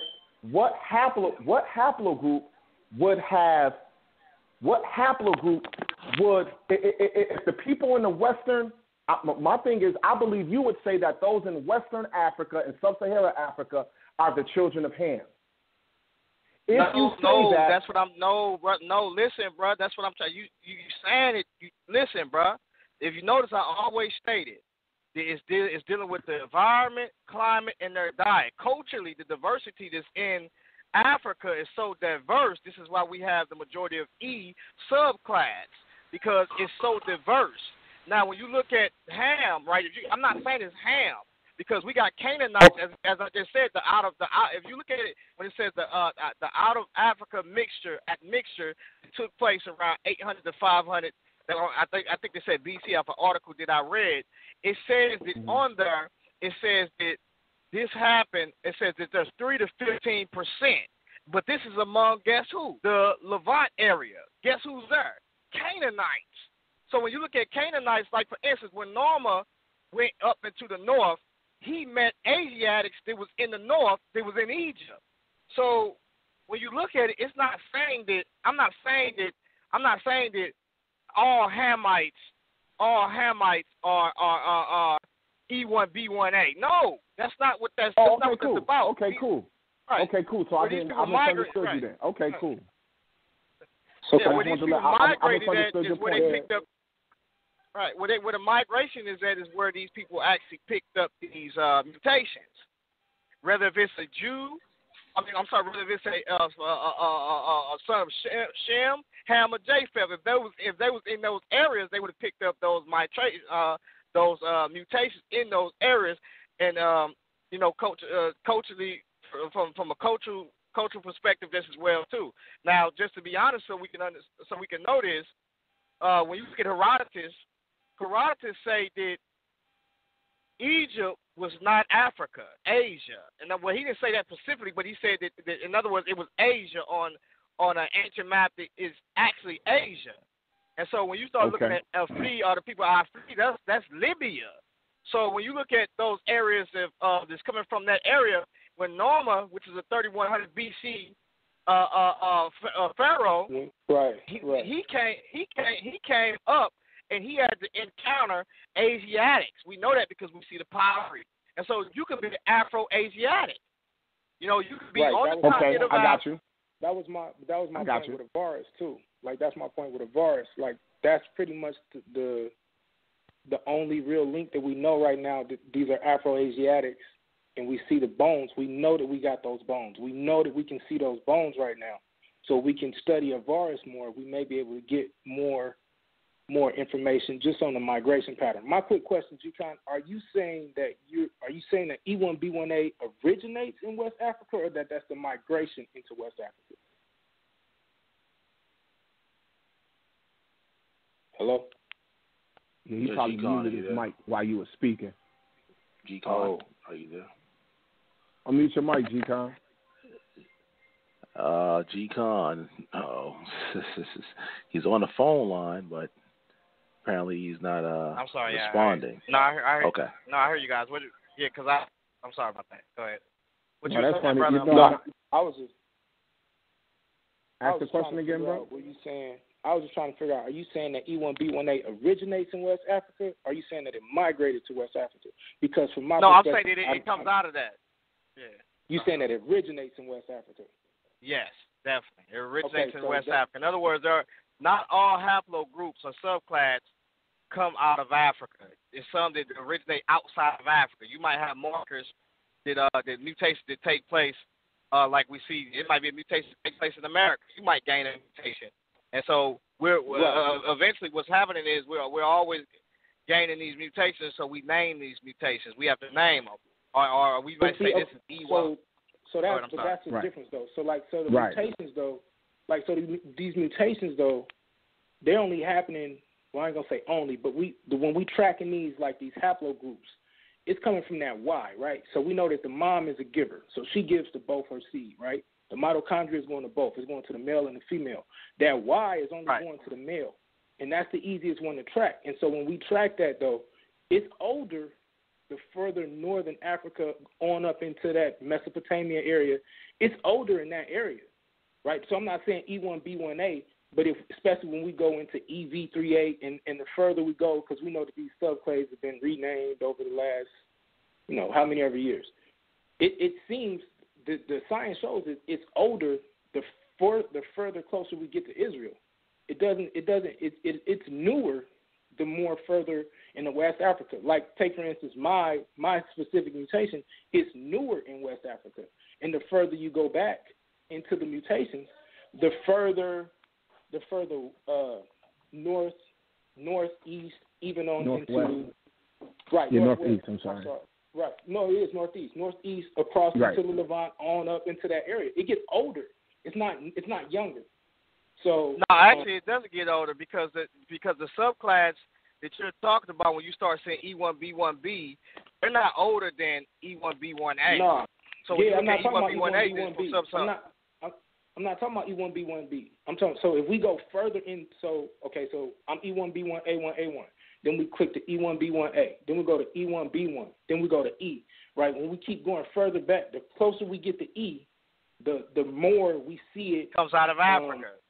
No, it does not. It comes further northeast, and that's where I would love to sit down and build with you on, because that's right. Well, I haven't seen a study. I'm gonna be honest, bro. I haven't seen a study. I had Ngozi on, and Ngozi, you know, he's from Team Osiris, and Ngozi is he got his bachelor's degree. He hasn't finished yet, but if you hear the brother talk, I had him on. He's very excellent when it comes to that. You know, he goes even farther than that. He goes to when you talk about lactose tolerant stuff like that within right. That's all epigenetic. All that's epigenetic. Right. He deals with a lot of that, and so when you chop it up with him, he'll tell you. Right, I'm going to school for it too, so I would love to sit there and talk with him. Right. And I'll link you, bro. I will link you, bro. You can't say that it's older in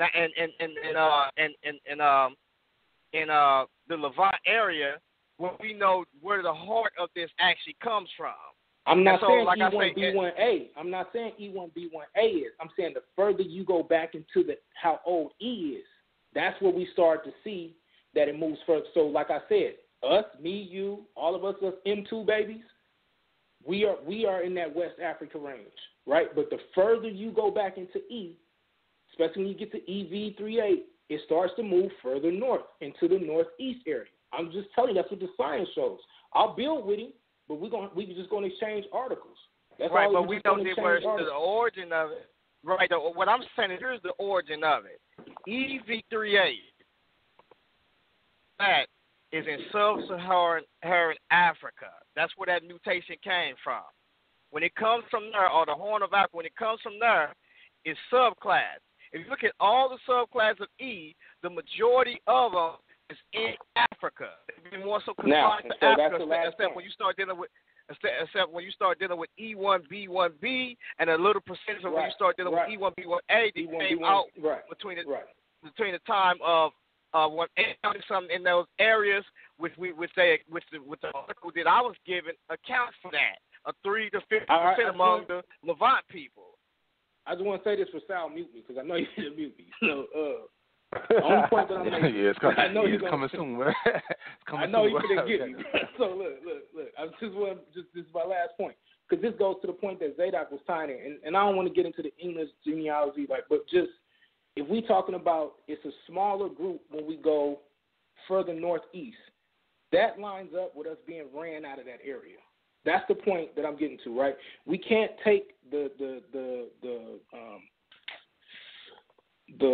majority of people that are in West Africa right now and say that's where they originated from. Like it doesn't work that way. When you're getting sample groups and you try to say, well, this sample group comes basically from here, when we're taking large samples of the people that are there now, it doesn't work that way, especially when a lot of those people have heritage from coming from the northeast area, right? So that's all I'm saying, and we could build with whoever, but the further you go back, and even if you get to before E, like where E polymorphs out of, it goes more northeast. That's all I'm saying. So I'm good, because I know Sal's going to get me, but I love y'all, brothers, man. Keep building. And G.Con, if you can hit me up, it's privatehebrew7@gmail. And just try to link me up with the brother, because I would love to build with it. Because like I said, I'm going to school for this, so I really want to. I'm getting my master's in this thing, so I want to understand as much as I can. Appreciate y'all. Hey, that's what's good. Inbox me, King. Yo, hey, Sal, was there somebody else you wanted to bring on the line, or me and G.Con can keep going? Because I wanted to bring some Bible. Matter of fact, I'm going to let you bring that out, but we have like 3 people standing by right now waiting to ask their questions, and I apologize, y'all. We're going to get to y'all. You got it out. Hey, LaRon, you want to keep going, or you want to give one more person a crack on the phone? Yeah, I think we can get the people in here, get them, because I don't want to get them in here because they've been waiting. Okay, give us one more person, Sal. All right, we're going to get one more person, and everybody else, please stand by. We're going to make room for y'all later on. You know, we have 3 hours, maybe 4. Yeah, let's talk about this topic. You know how debate talk for you is. Let's go to the phone line. Let's go to 706-505. You're live on air.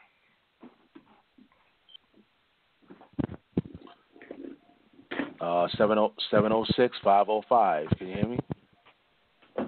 Yeah, what's up, Sal? Yo, this is your Hoopadon. What's up, yo? What's up, Zadok? What's up, G.Konsciousness? Chillin', what's going on? Chillin', I've been waiting to talk to you on this discussion right here. About time. This has been in the making. Yeah, this has been in the making. So, now, you said that the Igbos, right? But first of all, before I say any of that, before I say anything, this is about the Messiah. It's about his death for us and atoning our sins. And I think all three of us will agree with that, first and foremost. So, yeah, definitely. So this is what I would say. Now, you said the Igbos, because they had E1B1A DNA, that they could not be genetic Israelites. Am I correct? Didn't you not say that? I said that a lot of the on the paternal side, the E1B1A, and so they don't show any autosomal DNA as far as dealing with any markers that come up out of the east. The majority of their markers is in that area where they at. It's confined to that area. So it doesn't. We don't see no migration patterns into the east. Okay, so what is the autosomal DNA? Because autosomal DNA tells your ancestry. That's a genetic marker. A genetic marker tells your ancestry. A haplogroup is just tell you how you travel, which migrations. So what is the Igbo's autosomal DNA? Do they got any subclass? Is there any subclass that they got that trace back to the Middle East? Like, for instance, if they should have some autosomal DNA that comes out of the Middle East from those very areas that we see that lines up with other people just in those areas, and I have yet to see them have some of those markers. The E3, mainly they got E1B1A. I've yet to see them have E1B, except those that's in North Africa, and some of them in Northwest Africa they have those markers as far as the Moroccans, and some of the Moors just as well too. And the Beavers, those are not markers. I'm sorry. Listen, those what you're telling me, haplogroups are traveling things, genetic markers. Listen, you're not even telling me autosomal. Let me tell you, this is autosomal. It'll tell you have 80% Northwest African, all right? 10% European, 5% Middle Eastern. That is autosomal DNA. Now I'm asking you, what is the Igbo's? Right, and that's what I'm asking. When you look at the Igbos, what does the Igbos actually have? Autosomal DNA comes out of the Middle East, and what is the percentage of it? You got an article? Show it to me. No. See, because the last article I seen of certain individuals that they had probably like a 5% to even lower than that, 0.01% coming up out of the Middle East. They should have a significant amount of autosomal DNA coming up out of the Middle East, especially seeing that Israel migrated out from the Middle East into Africa. So they do have Middle Eastern DNA in them, right? In their autosomal. Yeah, because they would have some because of sexual selection. Because we see the Jews came down and mingled with a lot of the people that we see from the Moors, from the Moroccan. We see all the admixture that took place during the during the Arabs, the Jewish, and also the Christianity conquest. So they would have some autosomal DNA just as well, but it's a low percentage. They shouldn't have a low percentage. Well, no way they should have a low percentage. Well, we can't say that, G.Con, because we don't know how long it's been since they've been out of the Middle East. Because you already know, when it comes to autosomal, you get 50% from your dad, 50% from your So each generation, the percentages get lower and lower.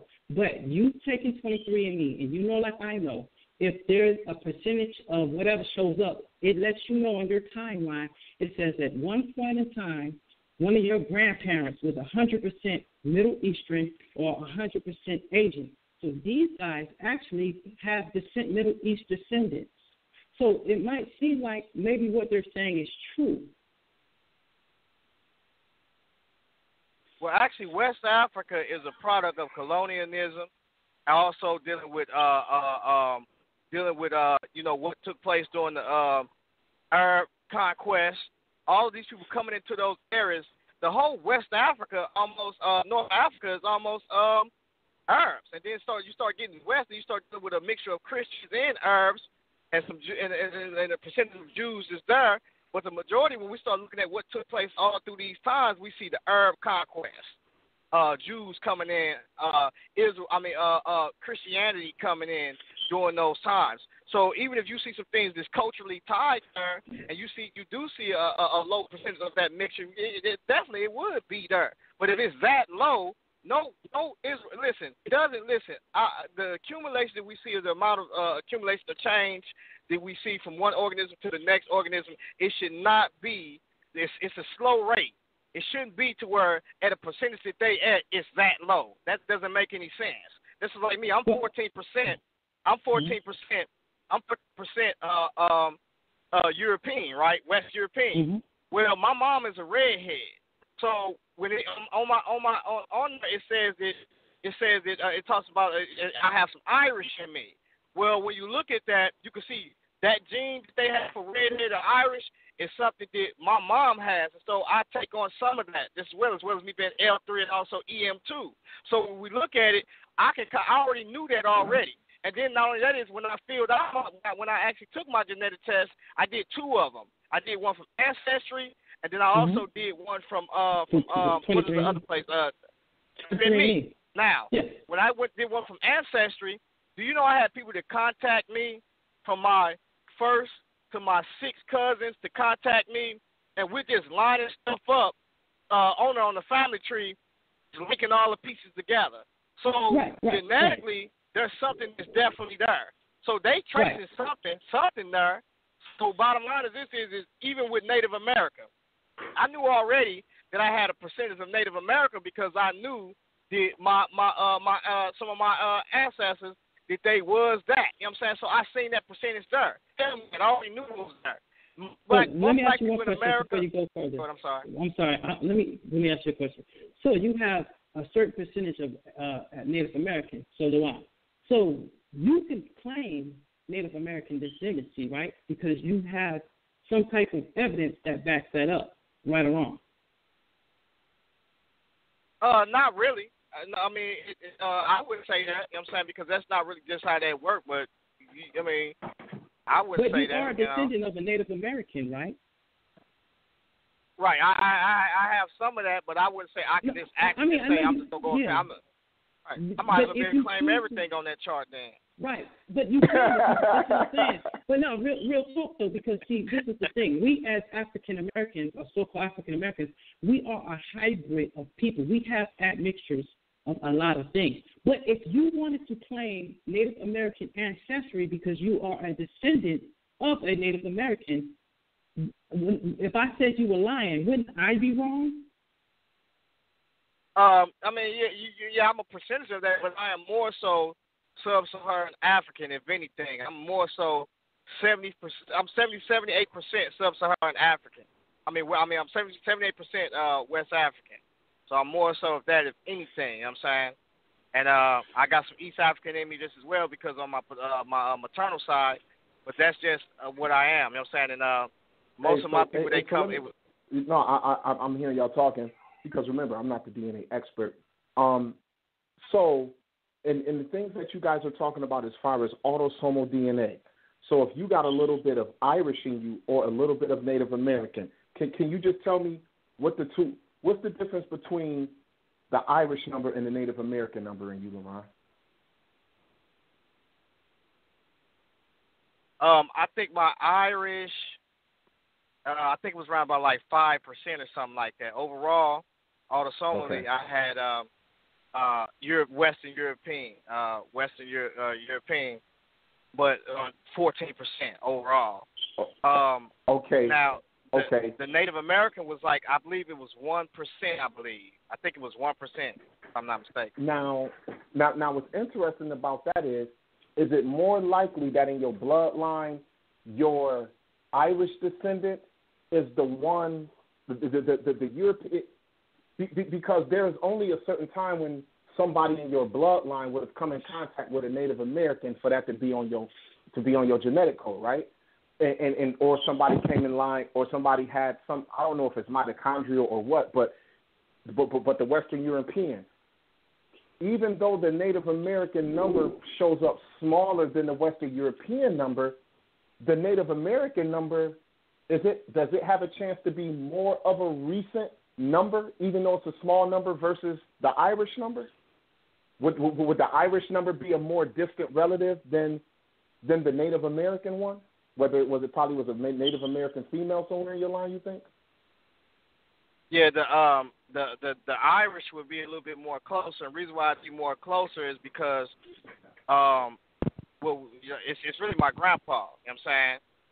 So Okay. it's my grandpa, so I know who it is. You know what I'm saying, already. And okay, so it's my let me mom's ask you this. dad. Okay, so that's your mom's dad. You said it's your mother's dad. Okay, so that's how you end up yeah, with mom. Okay, so your mother's dad is Irish. So that comes through your mitochondrial DNA then, right? Yes, sir. Okay, who does the Native American contribution come from?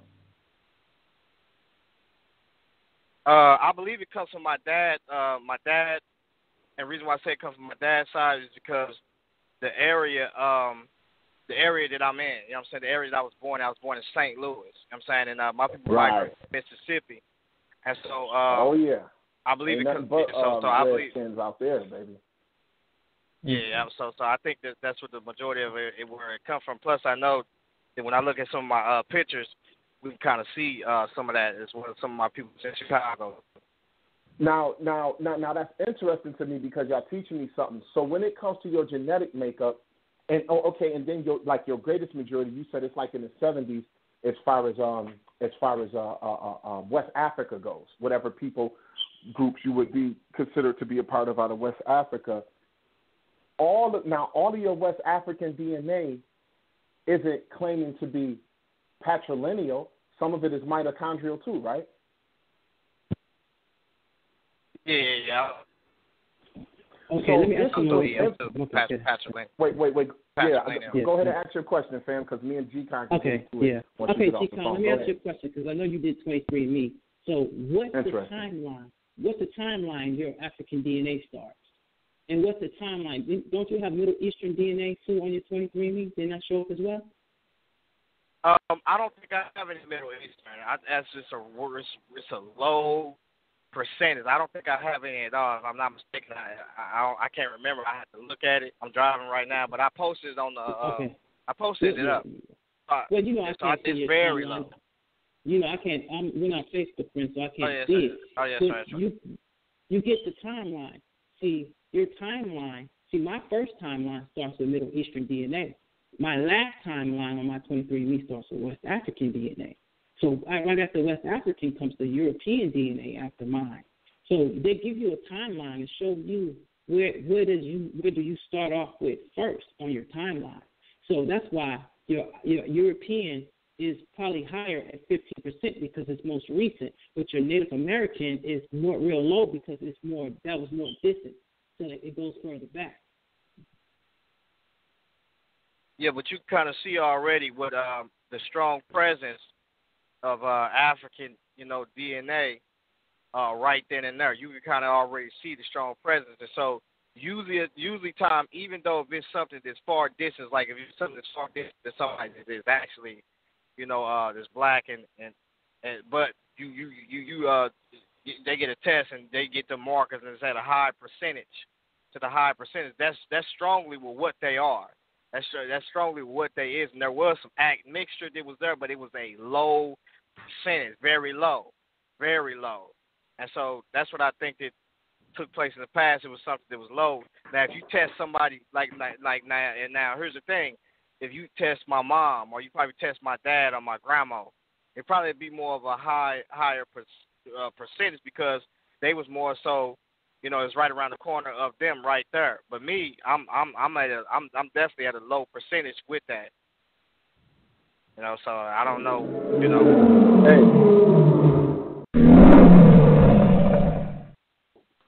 Yeah, you got the ill lying effect right there. I'm gonna let y'all speak again for like 25 minutes, and everybody else that press number one, don't go nowhere. We're gonna get back to you guys. I also have some social media questions for y'all, so this is a very good topic. People want to engage. Is DNA testing evidence of Hebrew identity? So I'm gonna start the clock again, gentlemen. You can continue the dialogue. Yo, that was very, very interesting. I learned something there, and I'm thankful for it. Yo, shout out to my sister Kali out of the Cottas crew. She actually has shared an article with me from Haplomaps, and it talks about the origin of the main subgroups coming out of the E markers. And what's interesting is in this one, it actually talks about why DNA, Adam, a man among men, right? I mean, it's a long article. Actually, G.Con, I'll share it with you. Maybe you got it in your joints or not. I'm not sure. But it talks about, it says in this article, it says, what is important here is the argument about where mankind began.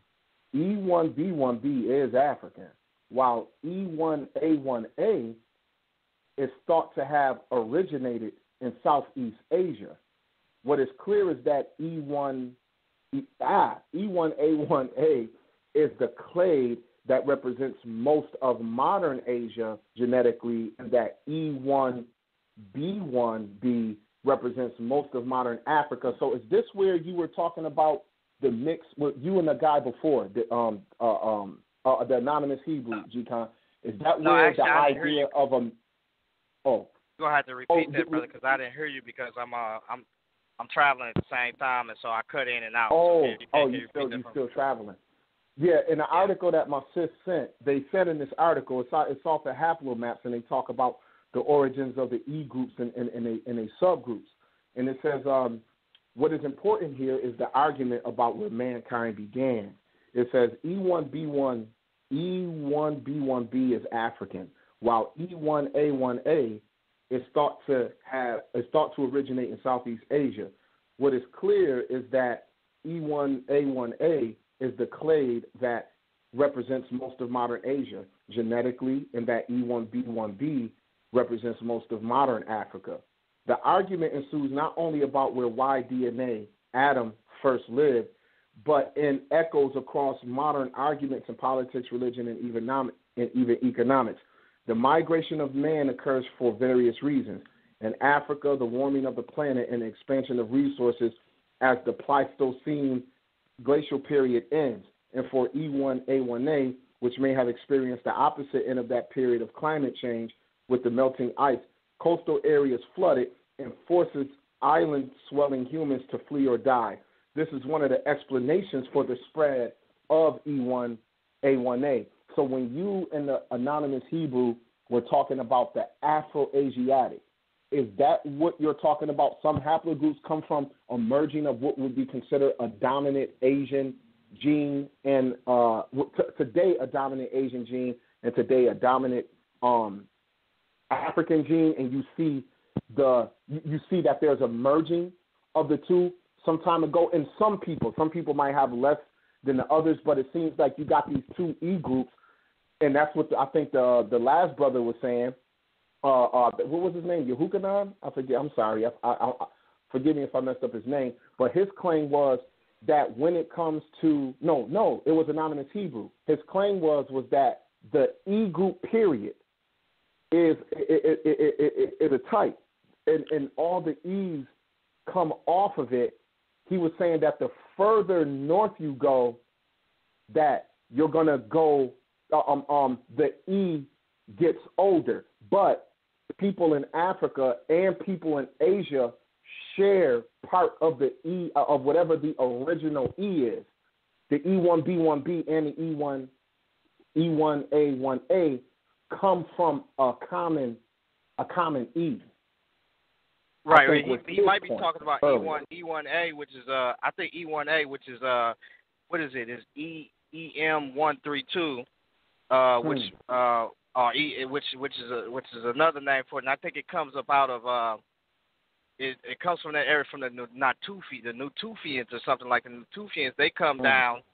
They date that back to around like 9,000, 10,000 BC, and they come down from West Asia. Yeah, West Asia, and they mix in with when we can actually see that admixture there, though. They mix in with some sub-Saharan Africa, but that's a back migration, they say. That's a back migration, and they're the ones who bring what is it? They bring what is it when you cultivate in Atlanta? Agriculture. They bring agriculture with them, as well as some of the guys that was up. But it's another people that came up out of there too, from Africa, from North Africa, and so they're kind of related to them. And so when you start looking at some of the people that's in sub-Saharan Africa, you can see a percentage of them, and you can see that they come back into Africa, and they're mostly tied with people that's up in the Levant area. A lot of them is tethered, and that's why we see a 3 to 15% admixture among those people that's in the Levant area. And then some of the Jews that are saying that they're Jews are 3 to 7% in those areas because of the back migration. And so I think that when we look at E1B1A, that mutation, or EV38, that mutation has, we can kind of see some of those people among the Ethiopians, that has some of those markers just as well, has some of those mutations just as well among them. And so we actually know about that, those people down there. But then we start looking at the people that they also have J markers too, just as well. So all I'm saying is that migration have made its way. No, finish your thought. You were saying that their migration made its way. That migration, these are subclass basically that we see. That migration has made its way, basically, and really the origin of that marker is out of Africa. Most people say the origin of that marker is out of Africa. I don't know why that article is saying that it's out of Asia, because it's really out of Africa. Most people say. Sometimes you may see a question mark there. Well, you do. Well, I think to be fair to the anonymous Hebrew, he said that he's actually going to school for that stuff right now. He's going for his master's, and so whatever he's learning, there are articles that are like he actually named 2 geneticists who actually are claiming a further northeastern originating of whatever of that particular marker, where before some thought it may have originated in Africa, but they're claiming they finding evidence more and more that it is possible it came from even from further north, and that's cool. I mean, time is going to tell, and cats might sit in 2025 with more evidence now as the next 7 years pass and be like, okay, 2 more groundbreaking studies actually, kind of gives more perspective. So we was limited in view before. And they look different now, too, bro. They look different. I mean, they're not like, you could tell a difference between them, and they look like the Berbers almost. Like when you look at them, you could see them. They look almost like the Berbers. A lot of them, when you start seeing them, just in those areas, because I think there's a people that's called the Mali people. And so you can look at them and tell culturally from their what they how they make certain things, how they do certain things. It is from an Asiatic perspective, but there is a mixture of that in a migration that we see of those people that come down from a back migration that we see. That right there, this right here, I want to read something right quick. I want to go back in the Bible right quick because once again the overarching question is, can DNA prove? Is DNA needed to prove who the Hebrew Israelites are? Now, what's interesting is there is a claim. The current, he's the current Prime Minister of Israel, Benjamin Netanyahu. He claims to be a direct descendant of Benjamin. What's interesting is they are claiming to either be from Judah, they're claiming to be from Benjamin, or a smaller group are claiming to be from Levi. And more or less the Kohanim ones are the ones who's supposed to be carrying this JCMH.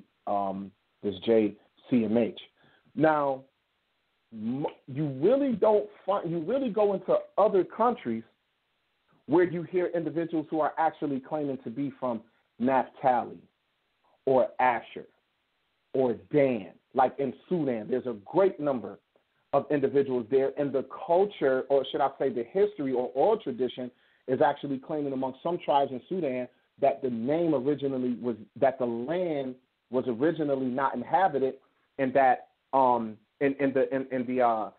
the people who are there now, those who practice quote unquote Judaism, for lack of better expression, claim that their descendants, that their fathers had escaped the Assyrian wars and had fled into Africa, as is the tradition of Hebrews to always try to flee into Africa when they're attacked from the north, because Africa is not just Africa, but Egypt properly, and that from Egypt, through some time there and some persecutions there, that a large group of their ancestors made their way across the Sahara, and they came into a land, and they kind of describe it in great detail through their oral tradition, and they came to a land that was inhabited by no man, and it was watered by some brooks and some marshes, and so they set up there.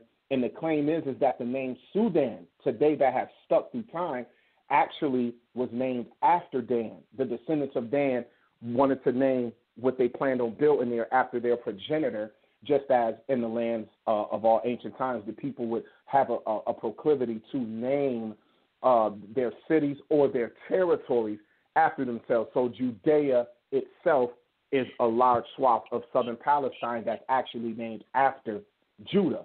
Now, that's interesting to me, and I'm like, okay, maybe that is, but I want to show something here, and I want all people who would claim to, just beyond a shadow of a doubt, you 100% of flesh and blood Israelite. Zadok Ben Israel believes he is an Israelite, and I've explained a timeless amount of times, well, I'm exaggerating, I've explained a great number of times what my claim is to that. And so if anyone wants to know, all you got to do is ask me and I'll explain. But I want to read this right here in the Bible. I already read earlier that Abraham got 8 sons. Only one of them sons would be claiming to be Israel, as far as we are descendants of Abraham through Isaac to Jacob through the 12 patriarchs. But whatever Abraham's patrilineal marker would be that he passed to his sons, all the Keturah's 6 sons would have had that same similar marker, and so would Ishmael. So even when we talk about today who's related, just right there in Genesis, we got 8 boys who are going to fan out and form 8 different nations. And out of them 8, only one is going to be called Israel. So when genetic testing is done, if it was done back then, it would have been very difficult to, you could have more or less said, hey, all of y'all kind of might lead back to one patriarch, Abraham, but then we still got to remember Abraham got his line. He got his patriarchal DNA from his father Terah, and they were in modern-day Syria, I believe. So right. if that's his alleles, his parents, his alleles, those alleles that we see that he has, that he would have passed down some of that information to his children, would have passed off on them, and that's actually what we see genetically when we start looking at these people that are from from Arabia, that's from up north and West Asia. All of these people are really tied together, because you got to remember the very people that are surrounding Israel is they brothers and sisters, basically. They brothers. They are brothers to each other. Abraham, who took Lot with him, Ammon, Moab, them, and then you see Ishmael. All of these people are all genetically tied to each other. They definitely are. And so when you look at it, you talked about. No. You're talking about Eldad, though. You're talking about Eldad. If you look at in the Jewish encyclopedia, Eldad is also mentioned, and so that migration that you're talking about the Sudan, there's a scripture that talks about that. I believe it's in is it Nehemiah, or one of them scriptures, Zephaniah, when it says that he will take them beyond the rivers of Cush. That's talking about the right. Yeah, so it goes beyond the Sudan, and so when you start looking at it, it's not talking about west, it's talking about south, and we see that migration because we're actually talking about them very people that we see, which is J1C3, and a lot of them guys that has that J marker, that actually a lot of them migrated from across from Yemen and came from Yemen over into that very area too, just as well, because those people are tied, as in Yemen, they are actually tied to a lot of the people that's in that very family that we see of Abraham now.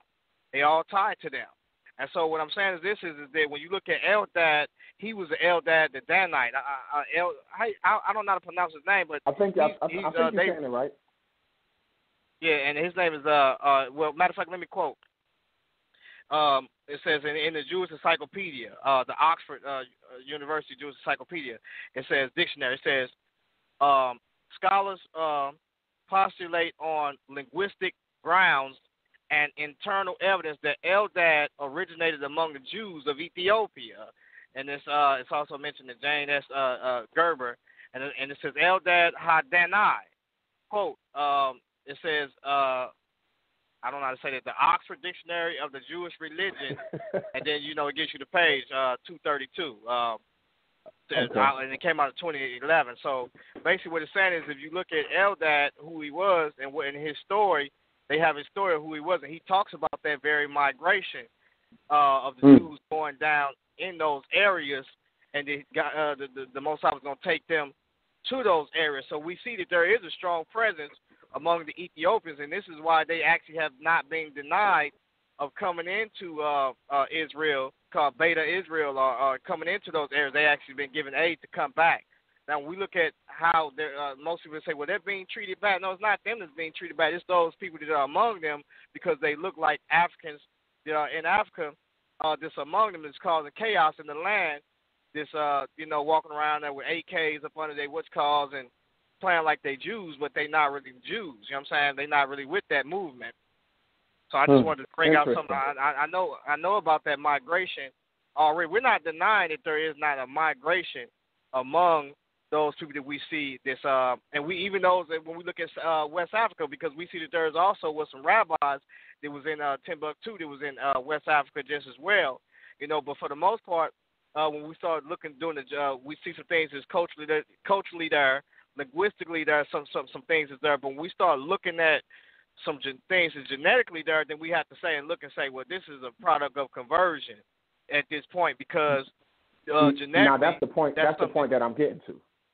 Right. That's the point that I'm getting to. As far as those who would claim to just say, well, I'm Israel because somebody comes out of West Africa, or you do, and of course we know that. I mean, honestly, bro, we know that Nigeria and Benin, more slaves came out of Nigeria and Benin than came out of the west of West Africa, as far as where they were being imported from when they were being carried to the slave prisons on the west, on the coast. When you got modern day Ghana, Liberia, and such, they were trekking them by the tens of thousands down there. And what's interesting is when you read some articles that are coming from I got articles that come straight out of Africa, where they are writing about the slave trade, and they're talking about how the internal wars that existed among the people who we just call Africans. We never make a distinction between them, really.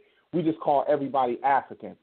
It goes a little bit deeper than that. The same way that you just brought up the fact about Ethiopia.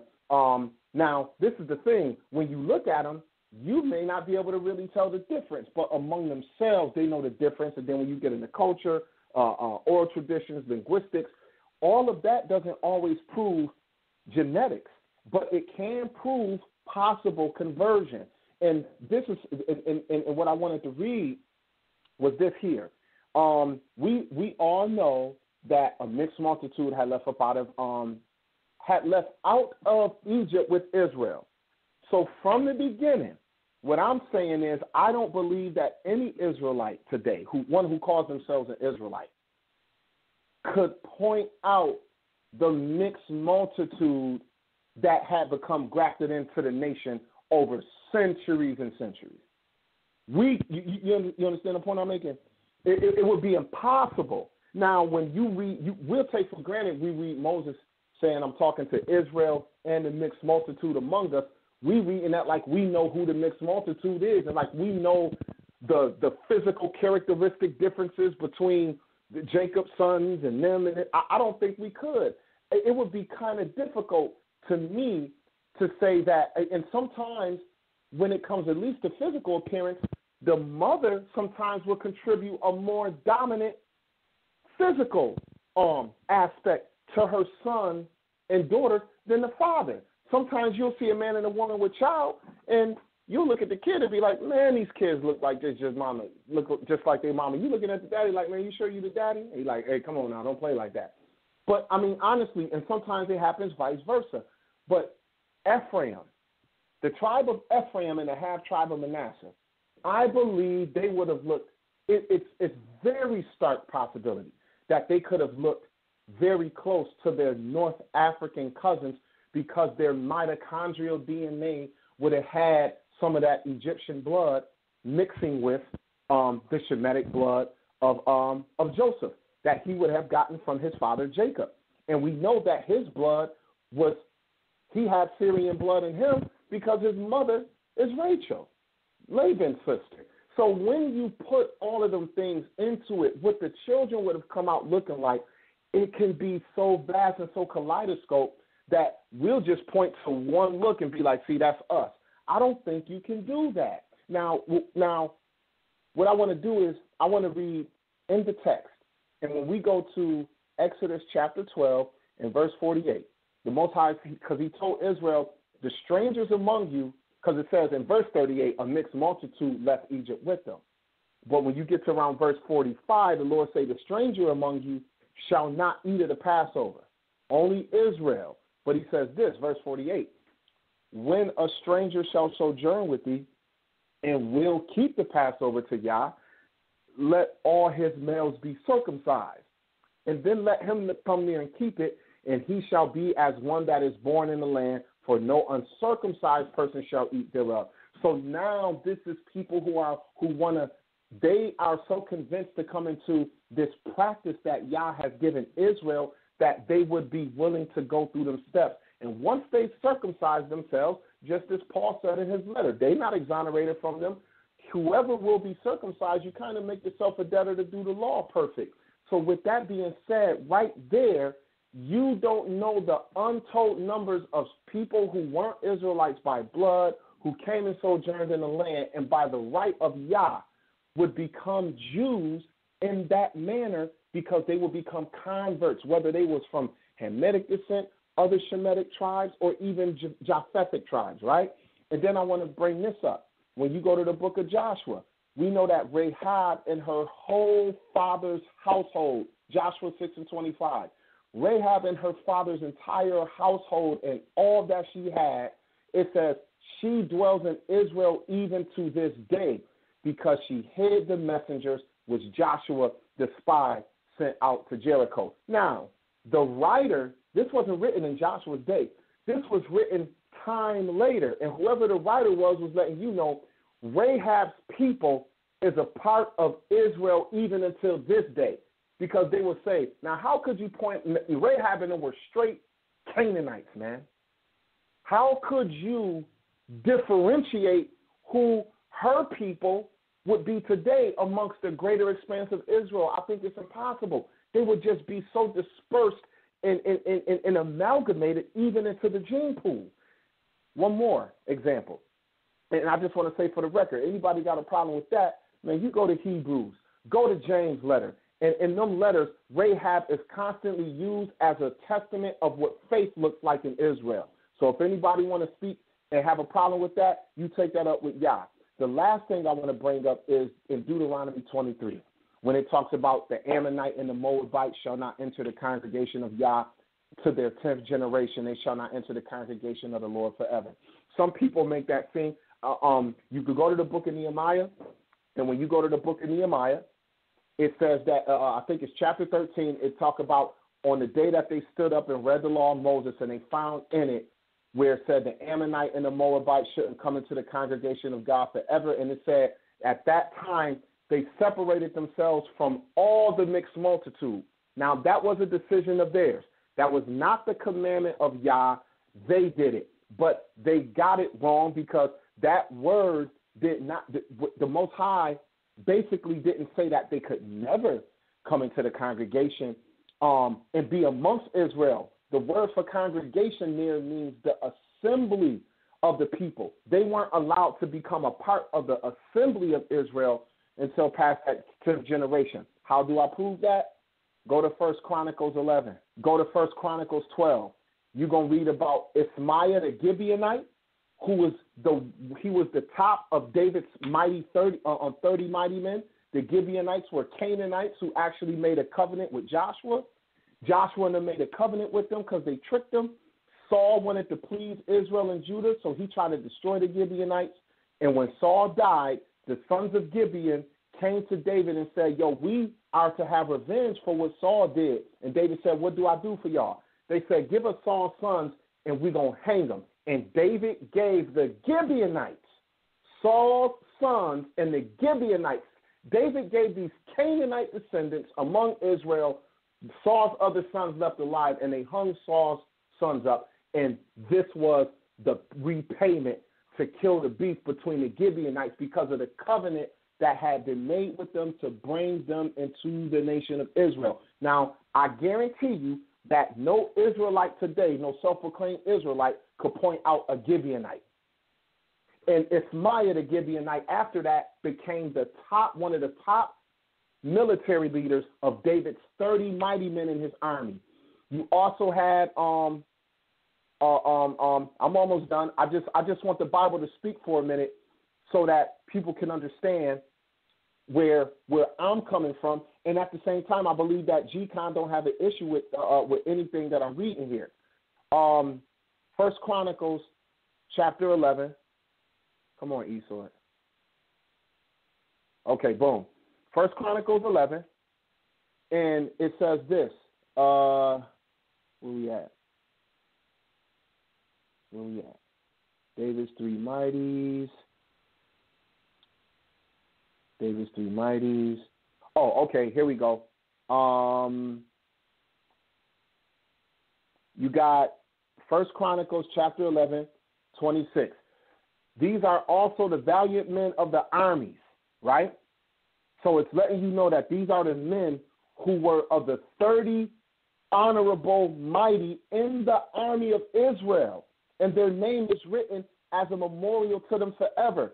I want y'all to listen, Israel. Listen up real good. You got, wait, hold on. Come up here. Oh, my bad. There we go. You got verse 39, Zelek, the Ammonite. In verse 41, you got Uriah, the Hittite. And we know what happened in that situation and how the Most High had an issue. And David basically suffered the rest of his life for unjustly killing, having the Hittite put to death so that he could hide the fact that he done slept with the man's wife and got her pregnant. David is a great man, but yet this was an evil on his record that was left there so we could know. And then when you go down to verse 46, you have Ithma the Moabite. And when you look up these words in Hebrew, yes, it's referring to the ethnic Moabites, the ethnic Ammonites, and the ethnic Hittites. And then when you go over to chapter 12, right over to the next chapter, I just want to prove something. When you go to the next chapter, you have, where are you at? Where the homie at? But there we go, verse 4. Chapter 12 of 1 Chronicles, verse 4. And Ismaiah the Gibeonite, a mighty man among the 30, and over the 30. So out of that list of David's 30 chief warriors, the leader was a Gibeonite. That's the son of Ham from Canaan. One of his chief men was Uriah the Hittite, was of the 30. He treated Uriah dirty and had him killed for his wife, but yet that's a Hittite. The Hittite are the Hattai. We know that that's Ham's descendants. And then you have the Moabite, and you have the great Ammonite warrior. You got 4 individuals who lived and died in the nation, them and their descendants, and whatever sons they had were amalgamated into the nation of Israel. And I got one more historical tidbit. Hey, G.Con. Hold on. Let me. Yeah. G.Con. Yeah, I hear you. Can you? Wait, hold on. I know I'm swinging wild right now, but I gotta put this last one in there. Edom, with these cats running around talking about Esau, the white man, and the Lord hate Esau. If the Lord hate Esau, he God. He can say what he wants, but he told you in commandment, you shall not abhor Edom. He is your brother. You shall love him, right? And he will be allowed to come into the assembly of Israel in his third generation. Now, I want to read this about Esau. I'm just going to go to Josephus right quick, because anyone who knows history knows that John Hyrcanus, during the Hasmonean Wars of the Maccabee family against the Greeks, when they made leagues with the Romans and finally defeated the Greeks, John Hyrcanus, the leader of the Levitical Maccabees family, went and forced all of Idumea and Mount Seir, the descendants of Edom at that time. He forced all of them to either convert to Israel's culture or die. And history tells us that they all became Jews, just like in the book of Esther.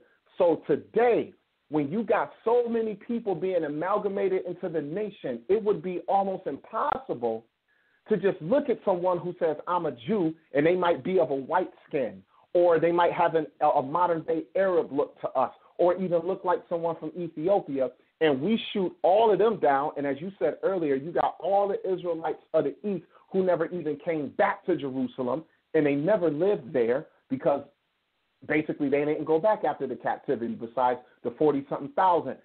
And check this out, the Romans never put them on ships and sell them anywhere.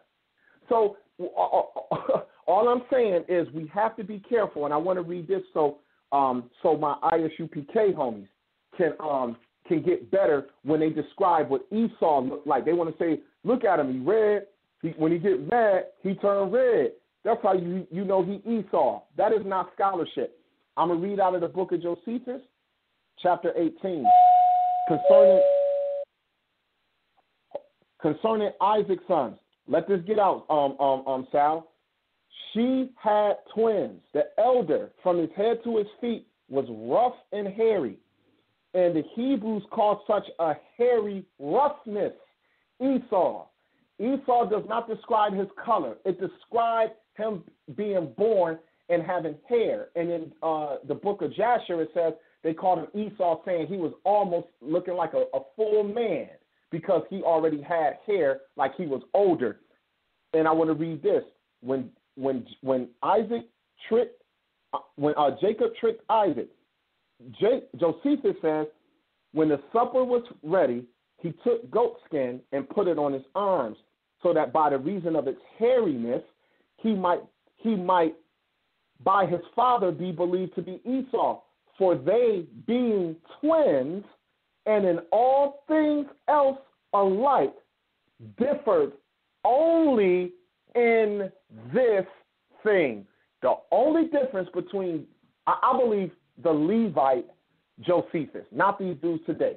The only physical difference between Jacob and Esau when they were alive was that Esau was hairy. Other than that, they were fully identical. They even almost sounded alike, which is why Isaac was like, you kind of sound like Jacob, but you feel like Esau. He could tell the difference.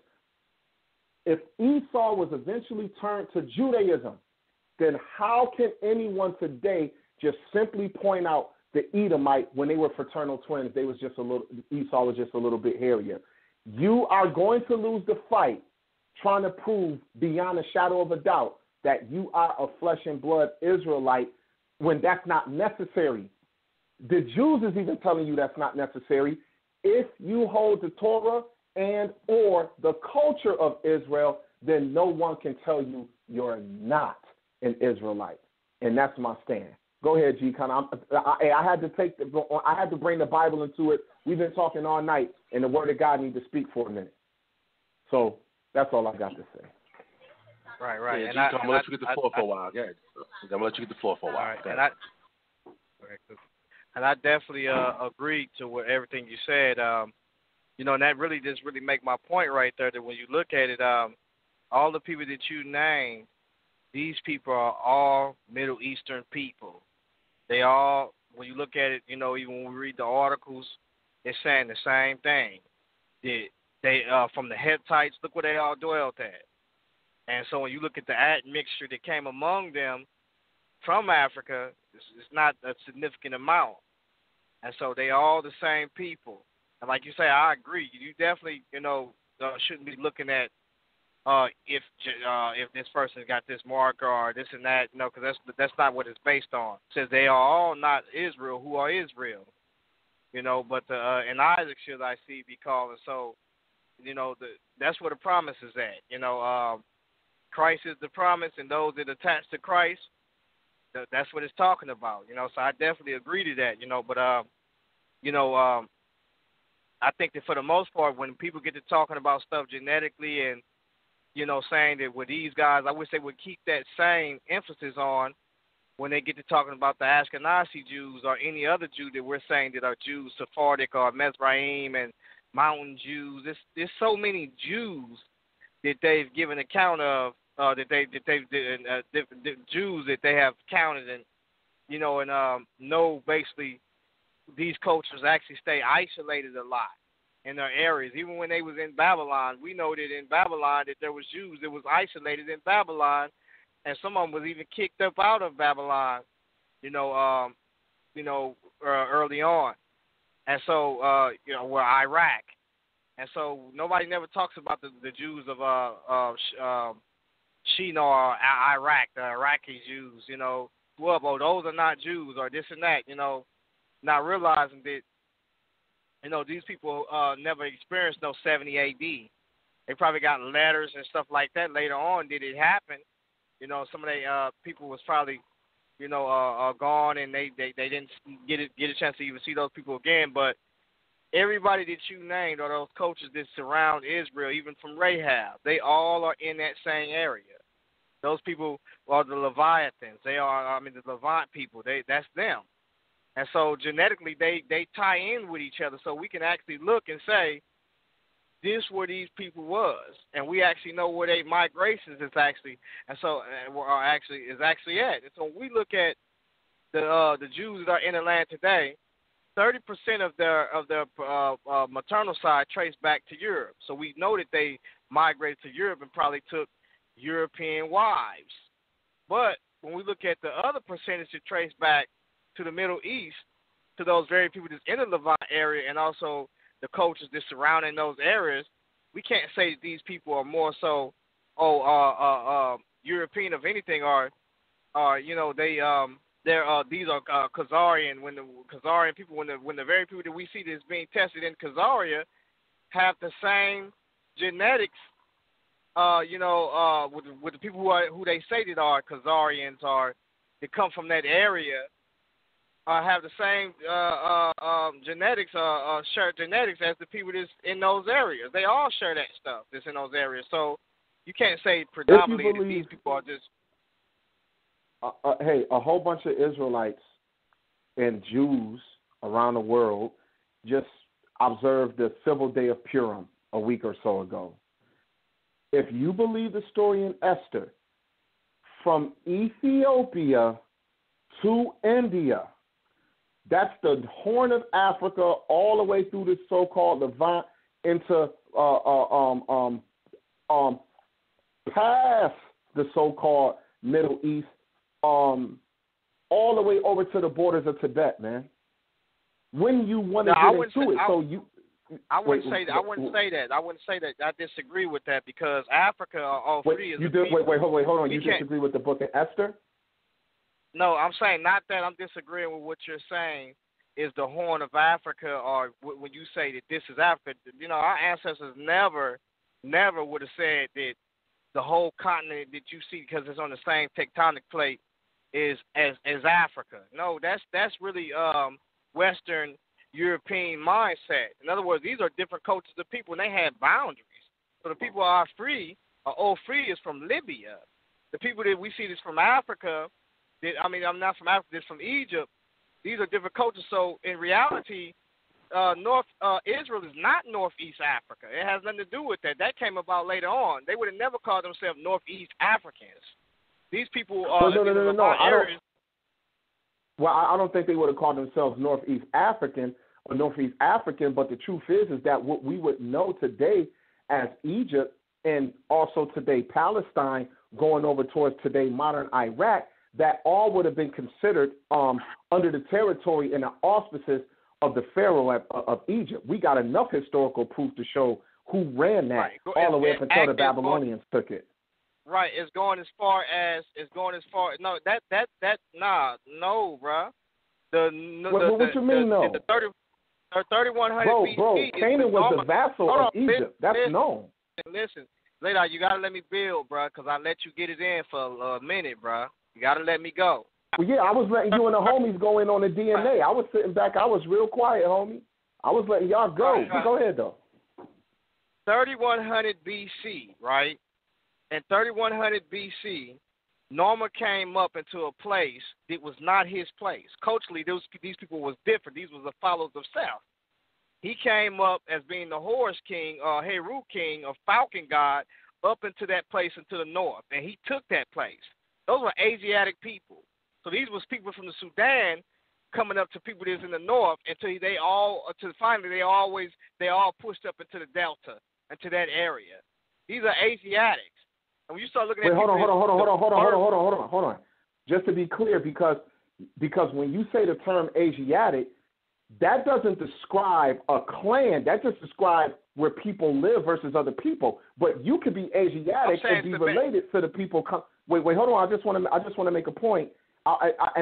Now you correct me if I'm wrong. If you're a descendant of Cush, like Nimrod and them was, and they found Shinar and Akkad and Nineveh, which today is in the modern Iraq area and modern day Saudi Arabia, even bordering Turkey. Today, if that is their original land, they could be considered. But listen, they're not. But what I'm saying is that's just describing a territory. That the territory don't describe who they are. They're just in the territory. But listen, culturally, culturally, what we see is in Asia is what we see in northern Africa and Egypt in the Delta was from Asia, Asiatic customs. No, I don't have a problem with that. Right, I don't have a problem with that at all. Two different styles of pottery. All of that was different, man. And so when we look at it, these are people that we see that Norma is coming up to come and take this place. And so when we look at the Levant, they never had that place. They pushed all the way north. That was never theirs. They pushed north. These are different people. What was never theirs? Who is the theirs? When you look at Egypt, that was never their land. That was never theirs. They pushed and took that. Bro, now that's where me and you will part and disagree. I'm not saying as far as like that was their headquarters, but it is provable that Egypt, that all of the so-called Levant was vassal. Canaan ran the Levant, and Canaan is relative to Egypt. Listen, brother. If anybody, brother, I'm telling you, Zadok, you keep cutting me, bro. I know that. That was not their land in the first place. They pushed and they took that land. That was not their land. That's why, if you look at it, it says that was Mizraim. They had their land. Now, Canaan, which was the low place above Canaan, was the land of Aram. That's where came from. His peoples came, Laban, and that's where Abraham and them went. They went to that place, coming from from Ur, right? So what I'm saying is brother, that was not all their land. That was, right. Ur is Mesopotamia. There's another Ur in Mesopotamia, correct? Yeah. There's another Ur that's in that area too. That's up in northern Mesopotamia. So there's two Urs actually. So that's the argument between what scholars saying where he came from. Did he come because we look at the patterns? He might have came from northern Mesopotamia rather than Ur that we see this in Lord. Either or, it would make sense if his father Terah, according to the tradition, was a chief general to Nimrod. This is the Israelite tradition that he was a chief general to Nimrod, and Nimrod ran to a degree what would today, back then what we would have called Mesopotamia. Today, that would be modern day Iraq, Turkey, modern day Syria, and so forth. He ran it. That would have been his land, right? Yeah, he ran that land, and his descendants pushed towards the east. Towards the west. That we see coming. That I believe dealing with Norman now, and then they start pushing upwards. But that was not their land. That land no. You're right. No, you're right. But what I'm saying is, was not their all land. of They that took land. That land. No problem. Because Israel took Canaan. No problem. What I'm saying is that, but all of that belonged to Ham's children. That's my point. Right. Okay. Yeah. Ham's children. Yeah, but remember, Ham's children was fighting against each other too over land too.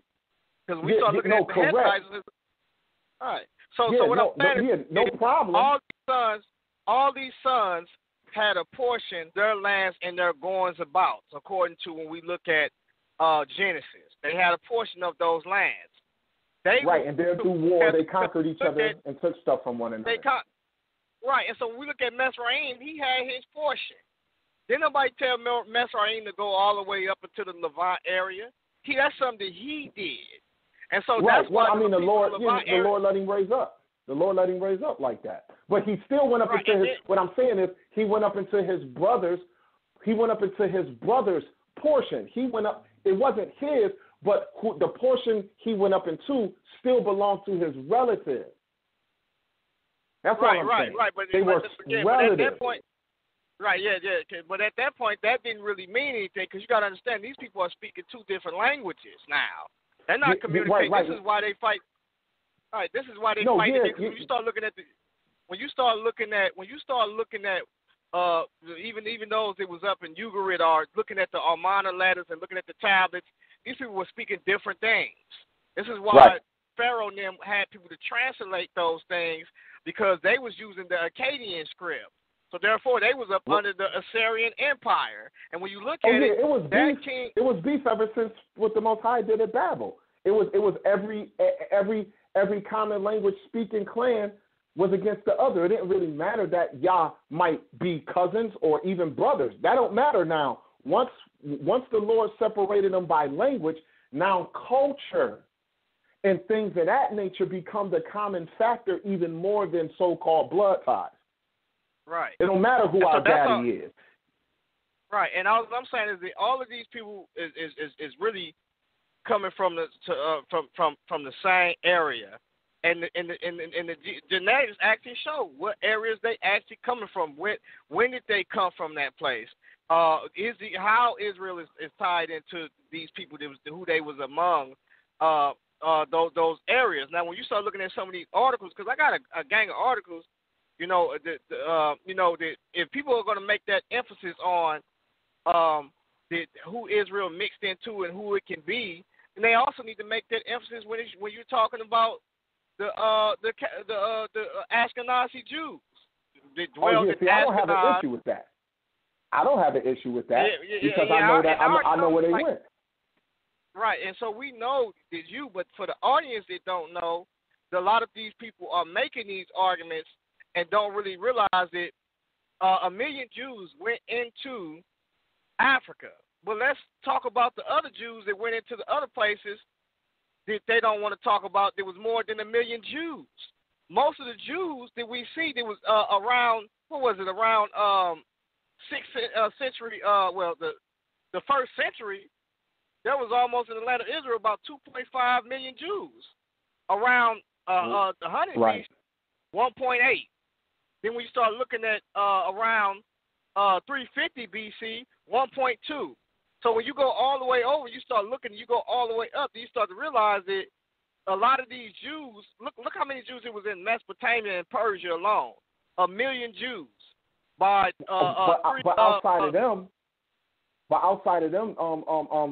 G.Con, if you even go before them, what doesn't get put on the table enough are the 10 tribes. Judah and Benjamin and them are just two of the tribes, and they only had a certain part of the Levites.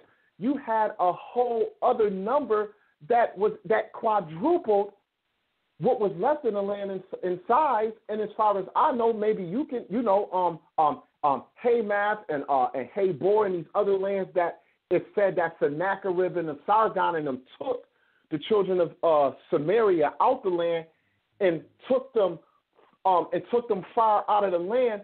As far as I understand, and maybe you've looked at this more than me, they actually went even further than today what we would call the Taurus and or the Caucasus Mountains. Now that's putting them into territory that we would say belonged to, by the time of the Roman Empire, barbarian tribes. This is why tribes in that land. So I got to cut it real quick, fellas, real quick. We have like 2 minutes on the air, family. We have 2 minutes on the air. If you're listening on social media and you're enjoying the show, you're going to have to call in to hear the rest of the show live. That number to call in is 319-527-6239. I promise we're going to get some of your calls. I know you guys have been standing by patiently. We're going to get some of your calls and also we're going to read some of your emails. But you got to call in before the time runs out. Again, the number is 319-527-6239. Go ahead, gentlemen. Go ahead, LeRon. I was just saying that they are that the 10 tribes were taken. We're not even talking about Judah and them and what happened with Babylon and Persia. There were their brothers from the 10 tribes were taken into lands and migrated further north, going past the Taurus and the Caucasus Mountains. So when you have people who would be considered, Jew is now a name that covers all the tribes. It ain't even just talking about Jew. Right. If you deal with Torah and you got some of them cultural practices, if you got culture with you, if you deal with Torah principles, they will call you Jew, but you could have been Simeon, you could have been Reuben, or whatever. They don't talk about them tribes by name like they talk about Jew. Them people, a lot of them found themselves being in modern day places that are called that belong to the sons of Japheth, and there was mingling that went on there. So why would someone who might say, well, I'm Ashkenaz, but I'm Israel, but I'm Jew, is it possible that the 10 tribes were in European territory before the Jews were even in Babylonian territory? And when you start looking at No, go ahead, bro. I'm just saying, if that's the case, man, then this thing is, that net is so big. They mixed with so many people. Right, and that's all I'm saying is when you start looking at them, and my main thing is really focused and keyed in on why I deal with it is because I'm looking at prophecy, what eschatology is saying. What is Zechariah 14 saying? Well, what's up with this third or fourth temple that we see? Which we know that the third temple I would believe was actually Herod's temple, because he did a lot of enhancements and upgrades to the temple. So I always say Herod's temple, which they said it was Herod's temple too, just as well. But you know the story on that. But that temple was reared up 46 years, whereas the temple that was the second temple was 49 years when the first temple was destroyed. And so when we talk about this, so to speak, third temple, this fourth temple that's supposed to be coming, I don't know how you view that, but I viewed it, it's clear that in prophecy that Israel is going to build, a portion of Israel is going to build that temple and have priests in that temple. And I think that Revelation 11, Zechariah 14 kind of shows that there are Jews in the land, and there will be government in the land, and Israel will be government inclined. And the only way I see that taking place is through partial fulfillment of Israel coming back to their land. In spite of what people might say, how they got back into the land, that's really all propaganda to me, because I'm not here to say, well, I support what Israel's doing, because I really don't, to be honest, because I see Israel doing a lot of wicked things. Whether it's the Jewish rabbis or whoever, if they ain't believe in Christ, they blind. You know what I'm saying? And they doing wicked things behind the table from what I've been seeing. So I would say that they are the synagogue of Satan, professing to be Jews but not circumcised in heart, not being born again. And so what I'm saying here is this is that, even though people might say, well, this is not them or that's not that, well, what about what the prophecies is saying? The prophecies is clear that they will show us a Jew. They might say, well, show us that he's supposed to be going through these curses. Well, hold on, Israel back to the land, and during the time of Cyrus was still a pagan king after that. How do we know? Because we have his own words, we have his writings, we have the Cyrus cylinder, and he was still worshiping the god of Marduk, and he didn't only bring Israel back to their land to build their temple, but he also sent the Babylonians back to their land to build their temples just as well. And so even though he allowed them to come back, the history is only pointing towards Israel because Israel is writing about their history. But secular witnesses pull forth, extra biblical sources pull forth evidence that Cyrus himself was still a pagan.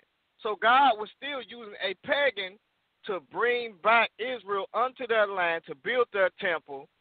And so when you say that what took place in 1948, and you say, well, hold on. Well, it was a lot of propaganda that was there, but God just said in Zechariah 14 that he's going to gather all the nations against Israel. Who's doing the gathering? He's gathering them against Israel. Why?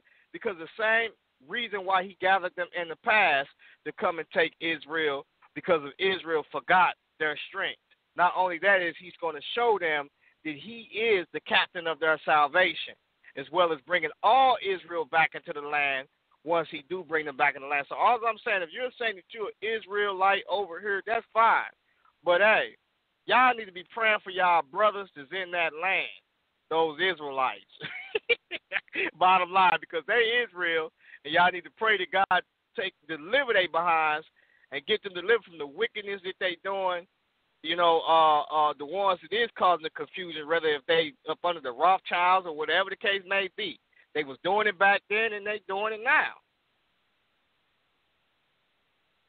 And that's my standpoint on this. All right, fellas, we got to get some time to the audience, y'all. But I'm definitely enjoying the dialogue. I'm going to go back and check it out later on, of course, as well as the audience. I know that you guys enjoying this dialogue. Again, if you want to go check it out, if you're new to the show, you got to go back to www.blogtalkradio.com/debate talk for you to check out the archives. Of course, we're on YouTube and we're on iTunes in the podcast section. But we got to get some of these callers, some of their questions out or comments. Let's go to 678-685. You're live in there. Yeah, how you doing, Sal? How you doing, brother Zadok? How you doing, brother G.Kon? I just want to say it's a pretty good show, man, and I just want to give up to the brothers that's on the panel, and I just want to make a few comments, Sal. You know, like I said, it's a good show, and then maybe address one or two of the brothers that's on. For the brother Zadok, you know what I'm saying? You're a real friendly brother, but I guess that's why you're a priest, you know what I'm saying? And actually, it's kind of interesting. I kind of want to speak with you if, maybe the time possible, just on social media about what you were saying in regards to Matthew 1 and Luke 3, because I definitely have, some interesting, points I'd like to just, run across with you. But, yeah, man, definitely. Okay. Yeah, no doubt. I thought you were talking to this. You're talking about from the Facebook post. I got you. Right, no doubt. And I just want to say to, all the camp brothers that's listening real quick that, the brother was spitting some real science right there as far as the, before G.Kon, got in. But, that's what, the real message of Israel is, like, as if, the camp brothers hearing this and they probably they don't like it, but what you got to realize is that, the first person that sold us into slavery was Israelites. And even when we was in Israel, Jeremiah had to plead with us to treat the slaves right, to free the slaves. So, we've been there and we've done that. You know what I'm saying? It don't make no sense.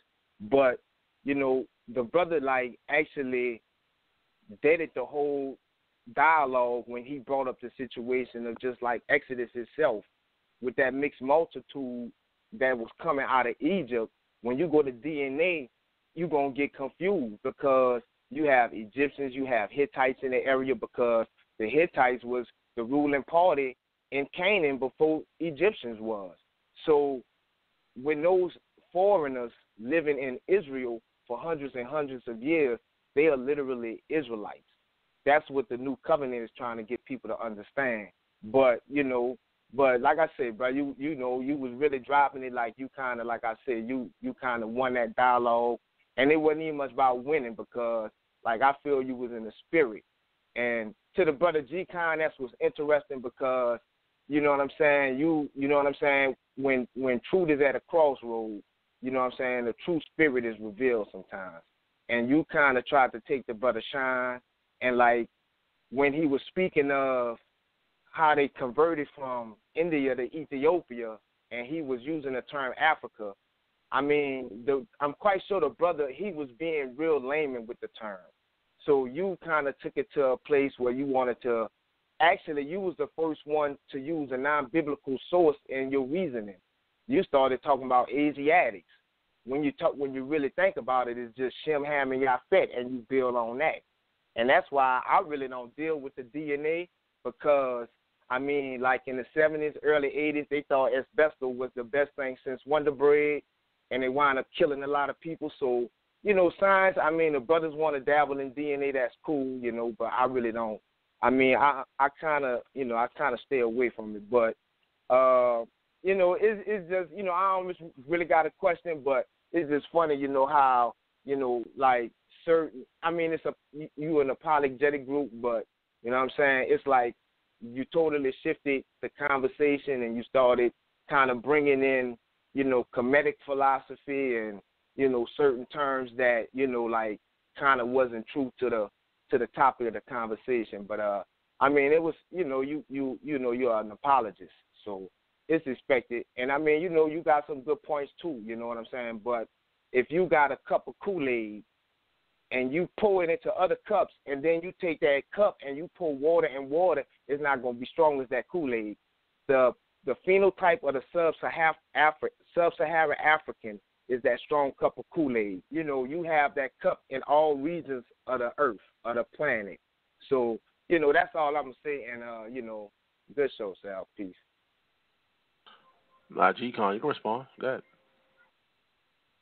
Yeah, I think that, like, see, it's really like people that's like Gideon, they kind of make a dialogue of of some type of. It says those that compare themselves among themselves are not wise. So when you got Gideon that come in, you know, this brother, he don't too much care for me anyways, especially the group that I'm in. You know, he don't know what it is to have a dialogue like that. So he need to put forth that same effort when it comes to concerning the Ashkenazis. He's another one of them, you know, to put forth that effort when it comes to saying that these people can be Jews just as well as he can, just as well too. Or stop saying that, oh, they stole our identity or this and that. I'm saying, but see, the hypocrisy started to get real. People like him that actually take away from a conversation that cause it to be something that it shouldn't be. You know what I'm saying? Because, and you know, he got this versus thing going on. Me and Zadok Ben Israel always have good conversations. You know, definitely always glad to speak with him. But yeah, we already know the story with that brother already, anyways. So I ain't really got nothing to say about that. Yeah, Zadok, let him know how you felt about how the direction of the conversation, how it went, in your opinion. That. Mm-hmm. Oh, the conversation went exactly how I thought it would go, which is why it wasn't a debate. It was termed a discussion between G.Kon and Zadok, because the truth of the matter is that he might have some information that I need to hear, and I might have some information he needs to hear. I have my opinions already. I'm heavily involved in the scripture, and so my thing is whenever I look at science, for Zadok, science does not trump God's word. It has to lockstep. And sometimes, in order for science to make a point, you may find that it steps on a certain bound that you may not be able to go with full confidence, because your confidence is going to lie in the word of God. So I think that the discussion has been great, because I have a whole bunch of brothers who I love dearly who just believe that basically if you black skinned, or they might give you a little bit of light skin look, then you Israel. I got brothers who believe that all 40-something million African Americans are the children of Israel, and I'm asking them, how do they prove it? And the things that I'm hearing just don't add up to me. So what I wanted to do, I wanted to come on and I wanted to hear what someone had to say from them putting forth the effort to try and get into something, to try and get into understanding the genetics. I've been reading on these genetics for about 8 years. I got a lot of science. You know, you got geneticists out here who don't believe that the like we've been talking about the CMHJ all night, and they're like, yo, a lot of the CMHJ can be made up of mitochondrial DNA, and it can't really probably cohesively prove whether you cohanim or not. And the Jewish authorities know it, and they haven't really been able to. They haven't done anything in their laws to say, well, unless you can prove this, we won't consider you Kohen. My thing is, if they believe they Kohen for their people, that's cool. But at the same time, you had those, like in the book of 2 Kings, you had individuals who, once they had learned what the Levites had taught them 7 foreign nations that made up Samaria, they created their own priesthood and claimed to be Kohanim too. So at the end of the day, what we have found is that there is, if you want to get into the ethnobiological, I think it is, or cultural aspects of what it means to be an Israelite, I started off showing that there are those in the land today, professors and even those who make up the laws of the land. Because the science is newer than the laws, even as science brings forth things, and as G.Kon said earlier, there are people over there who are in power, who've been considered like flesh and blood Jews or whatever, and some of them might come up eventually by their D.N.A. to not share certain haplogroups with others. They're still going to consider themselves Israel, so we have as much right, especially when we come from, some of us might come from tribes in Sub-Sahara and West Africa that actually claim an attachment to the culture of Israel. Now, some of them could be people who live in that land who were converts thousands of years ago. I'm fine with that because I'm understanding that that still is a qualification. I just wanted to come on tonight and say, as a Hebrew Israelite, I do not believe that you can for sure prove that you are a descendant of Abraham, Isaac, and Jacob, because you would have to prove that the haplotype you're following comes exactly from them and not some other Shemitic source. And so with that, I think that some stuff that G.Kon was saying tonight falls in line with that. Even if me and him don't agree 100%, I wanted it to be known all Israelites don't walk around just claiming that we believe we can just prove with our blood, just poke our arm and take a swab and get out of here. That proves that you can find me 4,000 years ago. So I think that the discussion is serving the purpose that I wanted it to serve. I wanted to be honest to the science and also honest to the Bible. I don't want, for the sake of some organization I run or some videos I got on YouTube or something, and some people possibly being turned off. I don't really care about that. If people after truth, then let's be after truth. And if someone want to come on and act like G.Kon just sat up here and talked for about 3 hours and he ain't just know nothing he was talking about, then I just think that they are being dishonest.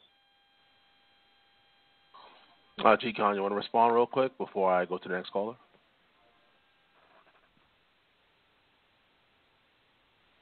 Yeah, and I definitely want to make it clear, too, that the only reason why, we having this discussion is actually because of, people going around, trying to make this difference, by way of blood.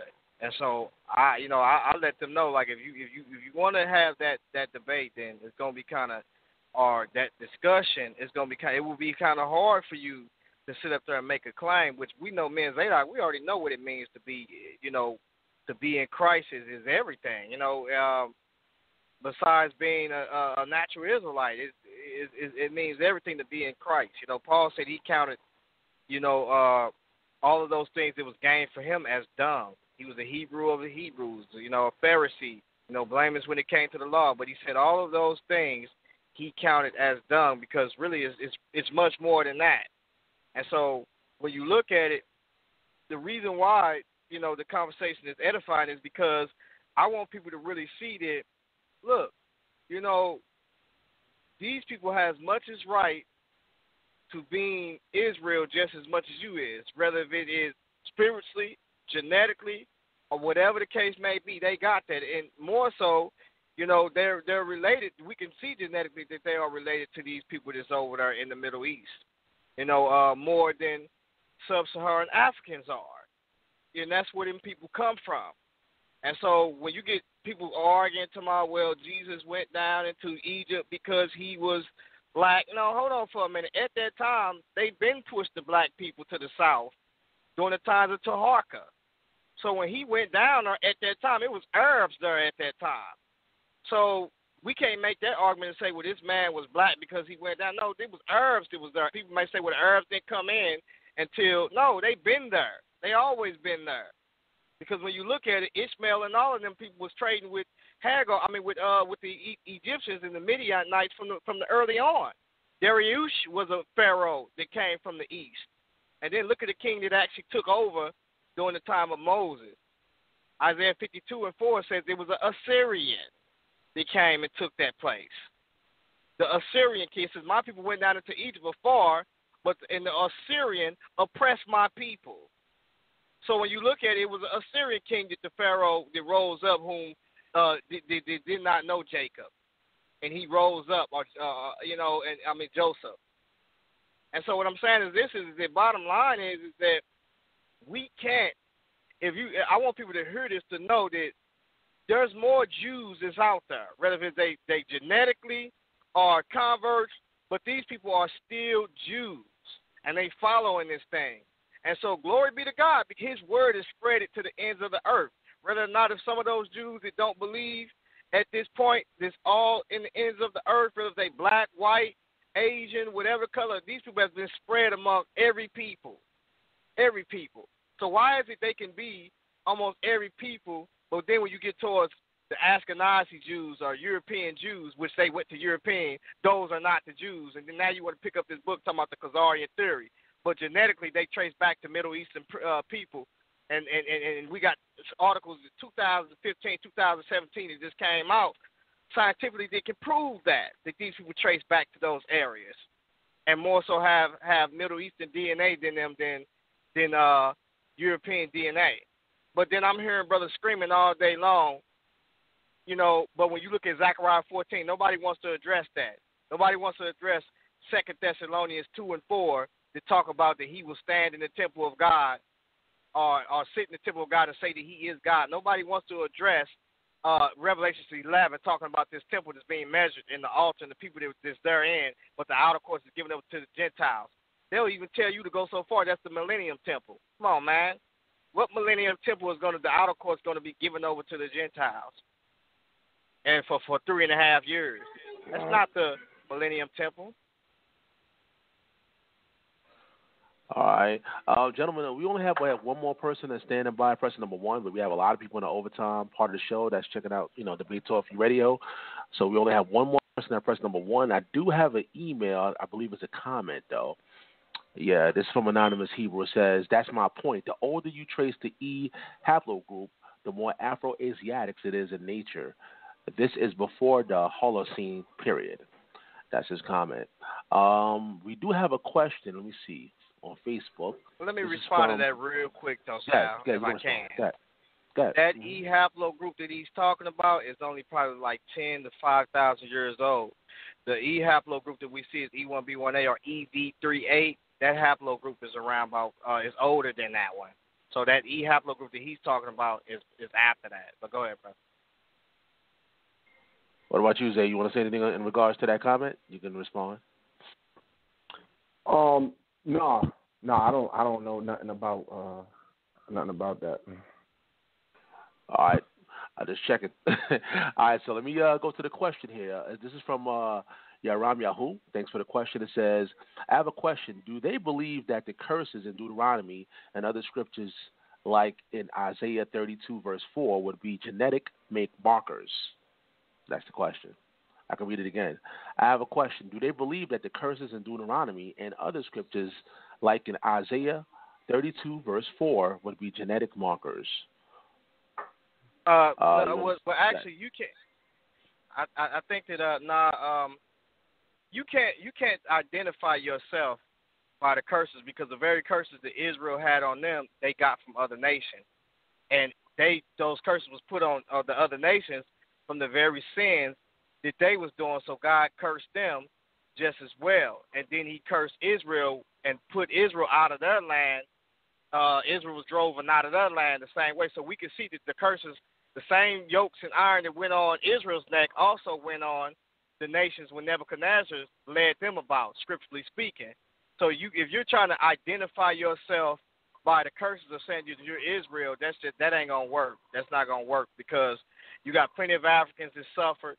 You know what I'm saying? You got the Bible says he was going to move the Egyptians out of their land as well, and that's what he did. He took them out of their land, and then also the Edomites, he said he was going to spread them to the four corners of the earth, and that's what he did. So the wages of sin is death. The way of the transgressor is hard. If you're sinning, universally speaking, it's going to follow you. When you sin, what you sow, it follows you. The transgressions that you do, those repercussions for that, it follows you. That's why the way of the transgressor is hard. So that's what, when God told Israel that, these are universal principles that he was telling them. That's why these universal principles was used on these other nations, because if they were sinning in their wickedness, God brought them on them. And then when Israel got to sinning like the nations, guess what he did? He did the same thing that he did to the nations, put those diseases on them and kicked them out of the land and spread them to the four corners of the earth. And that's what takes place. That's what happens. All right, Zadok, you can respond. Yeah, you definitely can follow the curses and trace them on Israel. G.Con made some points about the curses, but the Lord lets you know that these things would follow you and pursue you wherever you go. The Lord did punish. He's punished all nations. So, for instance, he's punished all nations in some way or another. So, like, for instance, when you read in the book of Isaiah 65, I believe, and it says, the curse have devoured the whole earth, and the earth is burned, and few men left therein. In context, he's not saying that every single nation on earth has had the exact same curses that Israel has had, because there are different nuances of it. So while there is a general curse of sin, and yes, there are penalties that will come on you for doing the sin. So for instance, the Lord told Israel, if you don't do what I tell you, he said, I will bring all the curses of Egypt upon you, and the diseases of Egypt upon you, the sicknesses that Egyptians had, those things will come on you as well, and even the things that aren't written in this book. And then when you follow the curses, one thing about the curses in Deuteronomy 28 and even in Isaiah, or let's go to Leviticus chapter 26, for instance, you can follow and see that a lot of those curses, you can point to where they already happened in the land, and you can see where Israel was put out and where they came back and all of that. But the things about the curses for Israel that is particular, in my opinion, as an Israelite, is this. The curses do not point to just a particular generation. The curses will continue to be a cyclical thing that comes upon you, the same way that Israel fell into their oppression in the days of the judges. They would be oppressed. The Lord let them ride for 20, 30 years. Then when they cry enough, after a few decades, he would raise up a judge. They do good for a while. They start to get back into the evil. He put an enemy on them again, and now they're under this enemy for 50 years. They cry long enough, the Most High he lifts their oppression by sending a judge. The curses are conditional. If you do this, I will do this good to you. If you do this, I will do this evil unto you. And he said these things will pursue you and chase you wherever you are. So the whole thing about it is this, and even when you found yourself in those predicaments, some places you go to, people will be like, man, why is this people in this condition? Or if they came into your land, why is this happening? This is because of what they did against their God, and they broke their covenant with him. So he brought upon them the curses written. And I'll end it with this. You can read Daniel's supplication to the Lord in his prayer closet, at least that we believe that's what happened. If we believe what's written in the scripture, when you read the book of Daniel, Daniel was praying unto the Most High and said, you done brought on us the things that you said by the hand of Moses. But the 10 tribes could have said that too, a couple hundred years earlier when they got put out the land. And we know that a lot of them even came back to the land because the book of Jeremiah tells you that when the Jews got when the rich from among the Jews got taken to Babylon, the prophet Jeremiah and many other Israelites who were people of no reputation, they were considered the poor, average, they got to stay in the land and they got to farm it. And it tells you that Israelites from the other tribes, when they heard that Nebuchadnezzar had let the poor stay and farm the land, many Israelites from other tribes came back into the land too to live. So, yeah, I do believe that you can, on one hand, look at Israel according to the curses, but I don't think that the curses somehow you can't prove through DNA and where you might be that these curses are on you specifically, because I always say if you think that the blacks here are all the Israelites, then what happens is wherever they live, you don't call the strangers that live among them who poor too. Like I know a whole bunch of white dudes who grew up in poor sections of town, and we treated them just like ourselves because they was in the same predicament we were in. You wouldn't say they were Israelites, but they were suffering the same conditions we were suffering in our neighborhoods. So, everything has a perspective and a context to it. Right. And I mainly think this is the real thing that I look at. Sin always will follow you. I mean, not saying the payment of sin will always follow you. So I think that's what God was really showing them that when you do wicked things, there's always repercussion behind it. And so that's a universal principle. That's why even the Gentiles, when it said the Gentiles which had not the law, do by law the things by nature contained in the law. So they are without excuse because they know they have an aspect of God that is within them to know good and evil. And when you would do evil, it's always going to follow you. It follows you wherever you go. And so that's what he was really telling get to Israel. Look, and not only that is that because you know better. Like for instance, if you was to look between every black American that came over on the ship, you would have to say that every black American that came over here on these ships were basically Israel, because all of that is being said. Israel. You know that is being said though. That it's a lot right, of cats who will say that. Right. That is being said. But let me ask you a question: do you believe? Nah. And the reason why I'm saying it is because the same situation that befell with Hyrcanus them. Those Edomites that was with Hyrcanus, that was with those Jews or whatever the case may be, especially even in 70 A.D., the Maccabees during that time, those same Jews in those two portions of times, Edomite times, these people was among Israel.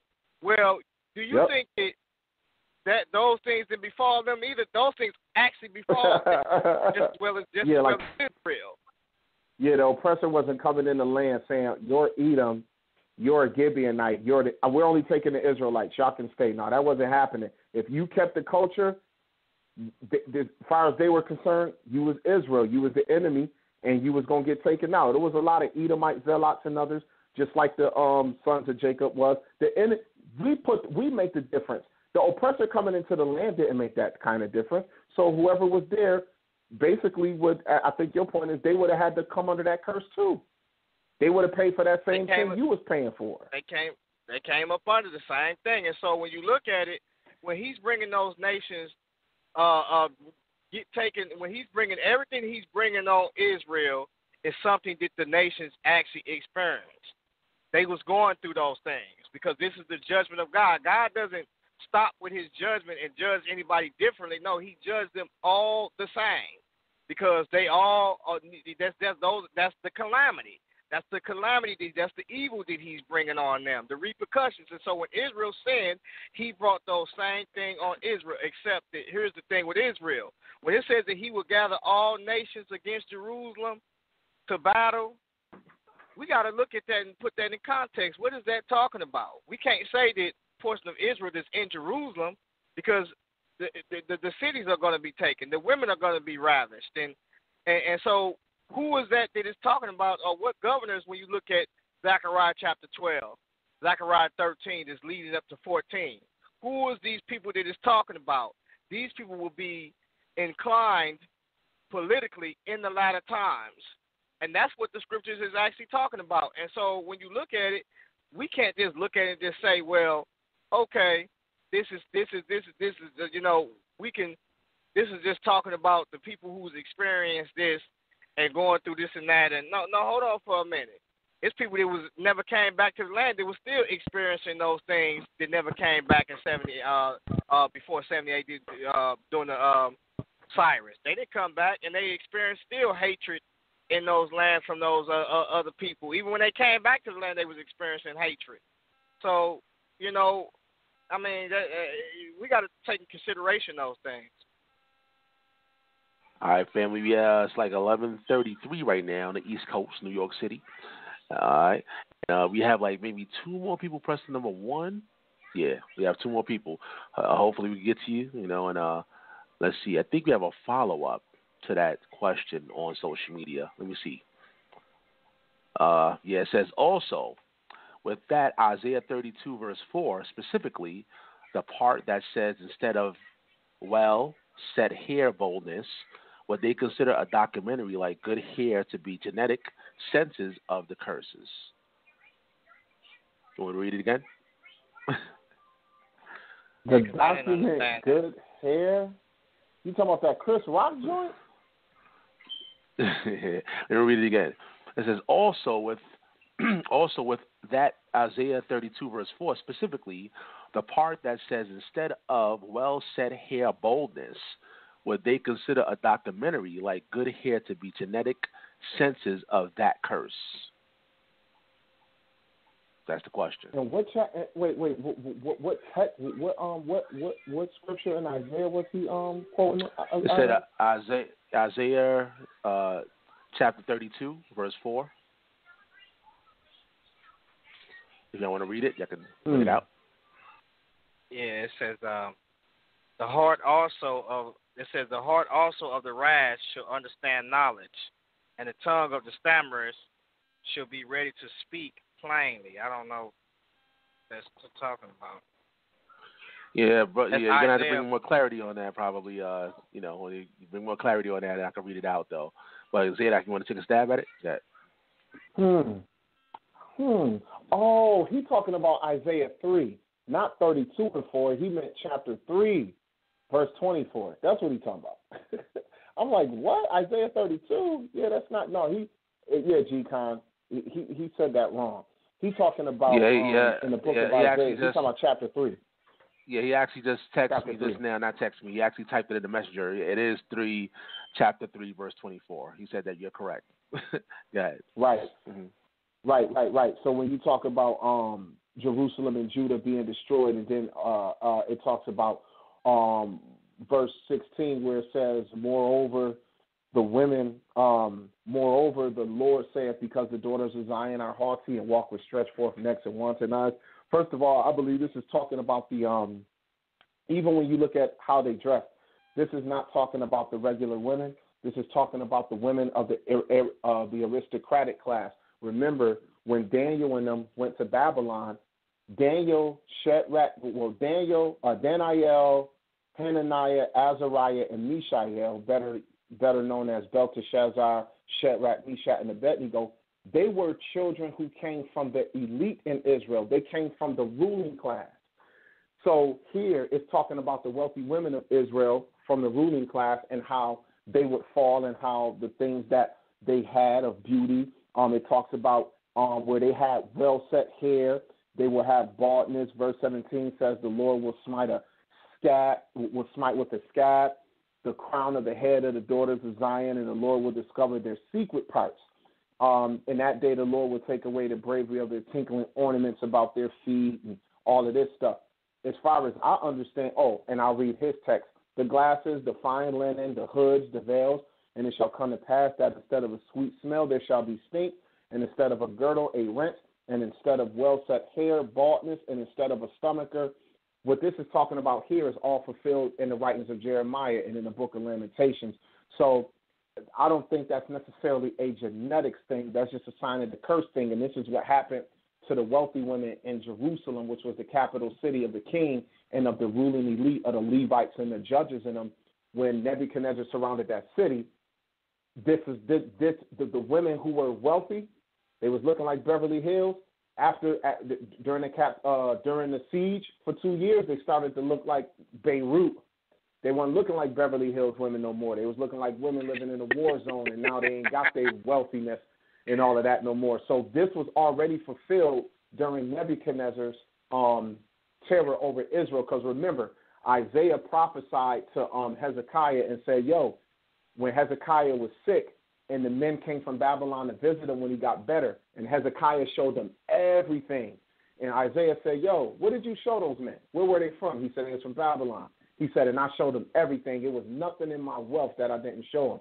He said, thus saith the Lord, those same people going to come back one day in the time of your children, and they're going to come and they're going to take this place. And Hezekiah said, well, thus saith the Lord, it's better that it happened in that time and not while I'm alive. So basically what Isaiah was saying here actually was fulfilled during the Babylonian siege of Jerusalem. So I don't think it's necessarily a genetic thing. Yeah, and that's what I say too. Yeah, this is something that does captivity, sieges, scalps, and it says in the body they ain't gonna look like he said, like they supposed to look. It's also some of that also happens in Zechariah 14 too, just as well, when they besiege the city, when they surround Jerusalem to come into Jerusalem, and some of the women are gonna be ravished. And these are basically stuff that we see that happens during war and stuff like that. Even with them burning their dung, even burning using human defecation to basically with feces to cook their food with. You know what I'm saying? To prepare their food with for fuel, because of the siege. They would no longer use wood, and Jeremiah was using dung. Was it Jeremiah? I think it was Jeremiah. Ezekiel, he was using dung, basically. It was Jeremiah, I think. But yeah, so I definitely agree with Zadok. This is dealing with them being out there bad, and have to do certain things. Hey, I want to add something to it on Sam. What I think the brother is pointing at is what old camp that I used to deal with. When I was at the Israel of God, this was something that they would like to use to kind of say that, well, we Israel, because go look at our women. So they'll read verse 24 and be like, well, our women walk around like bald head and short hair. They can't grow their hair the way they want, so that's why they wear wigs and weave and all of that. And I hear what they're trying to say. They're trying to make nappy heads proof that the women are Israelite women under the curse. I said, but then y'all point to pictures of sisters over in Africa who y'all say not Israel, and they more bald-headed than the women over here. And then on top of that, if the Lord said he was going, if our women was going to have the bald heads in captivity, and you trying to point these out, see, sisters, y'all Israel, y'all the ones who bald-headed and can't grow your hair. The Lord also said he would take away their chains and their bracelets and their nose jewels and their rings and they changeable suits of apparel. I'm going to tell you where I'm from, homie. Girls can be bald-headed all they want, but they wear all that. They got all the clothes. They got all the jewels. They got the tongue rings, the nose rings, the whole nine. So I don't think it fits.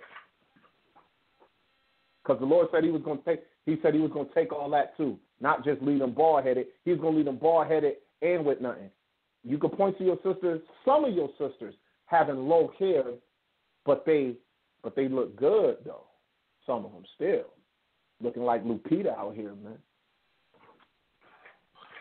I'm looking like a Okoye from Black Panther. There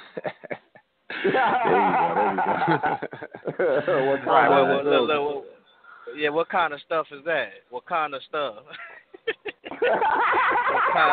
What kind of stuff? There we go. Yeah, you funny. The remix. Yeah. All right, fellas.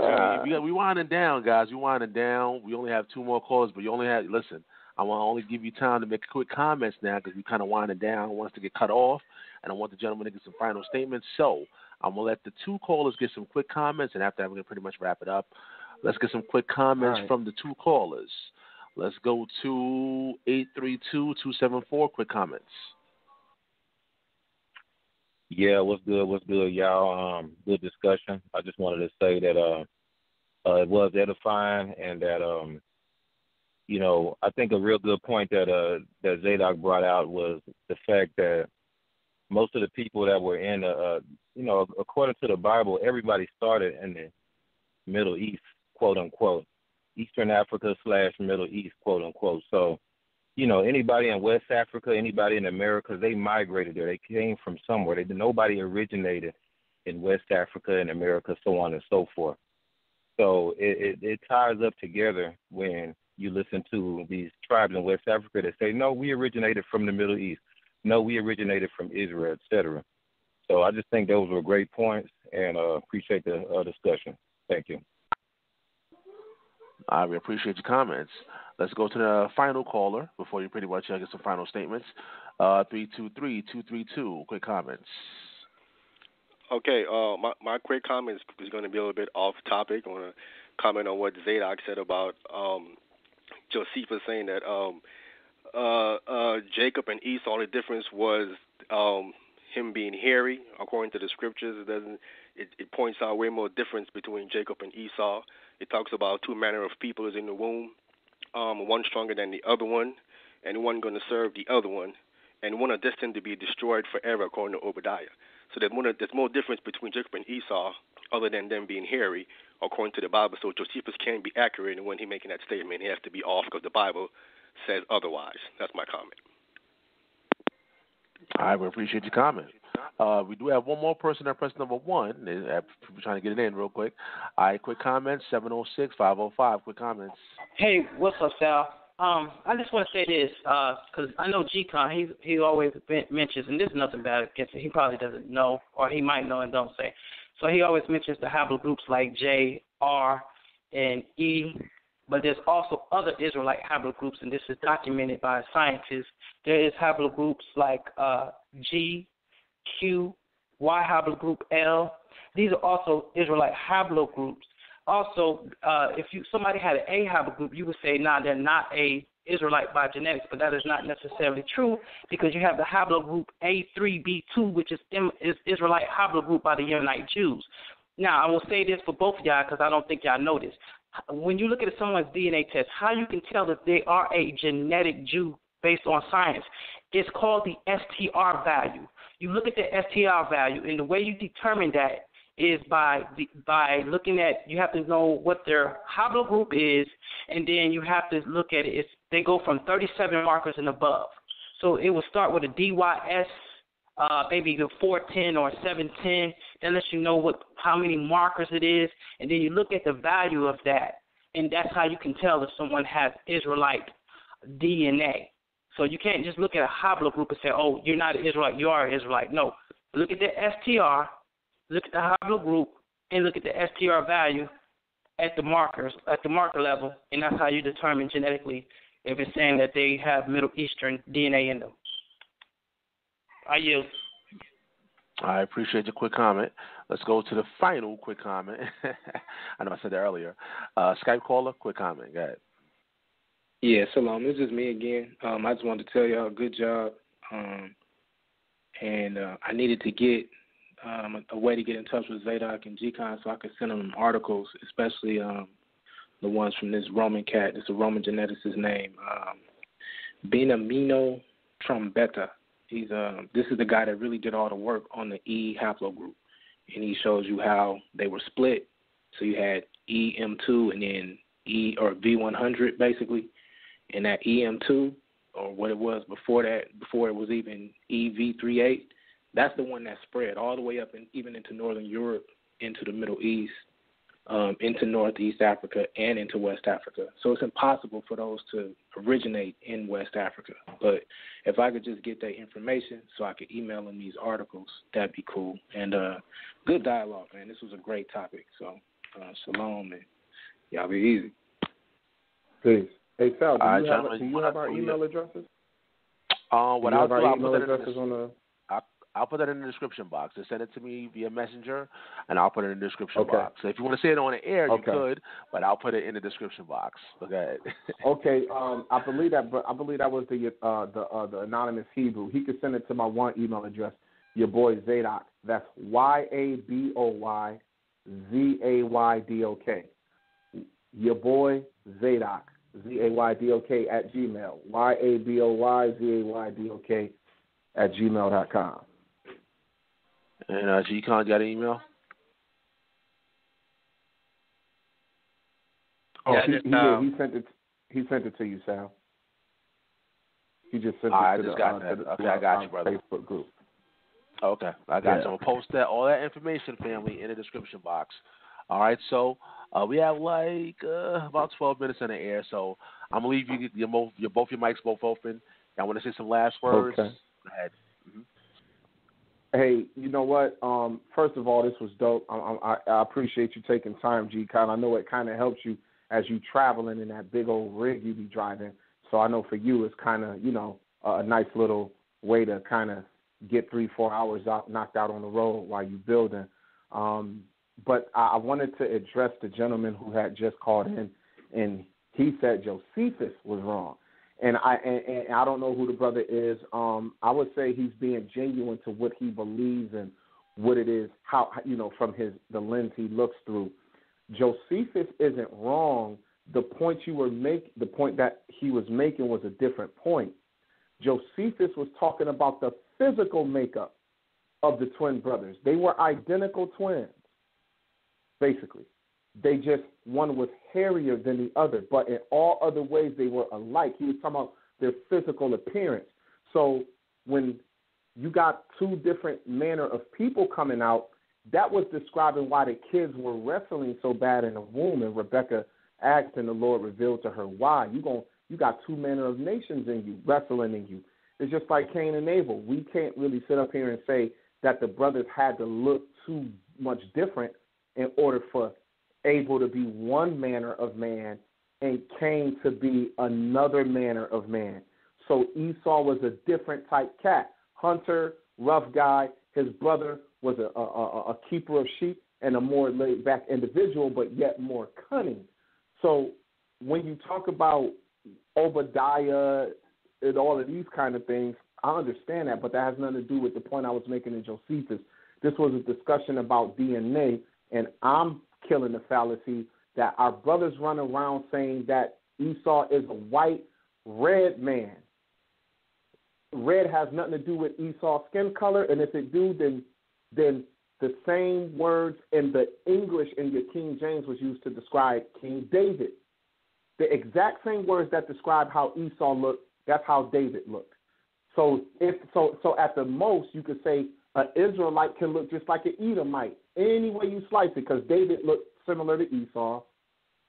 Or we just can accept the fact that Jacob and Esau were identical twins.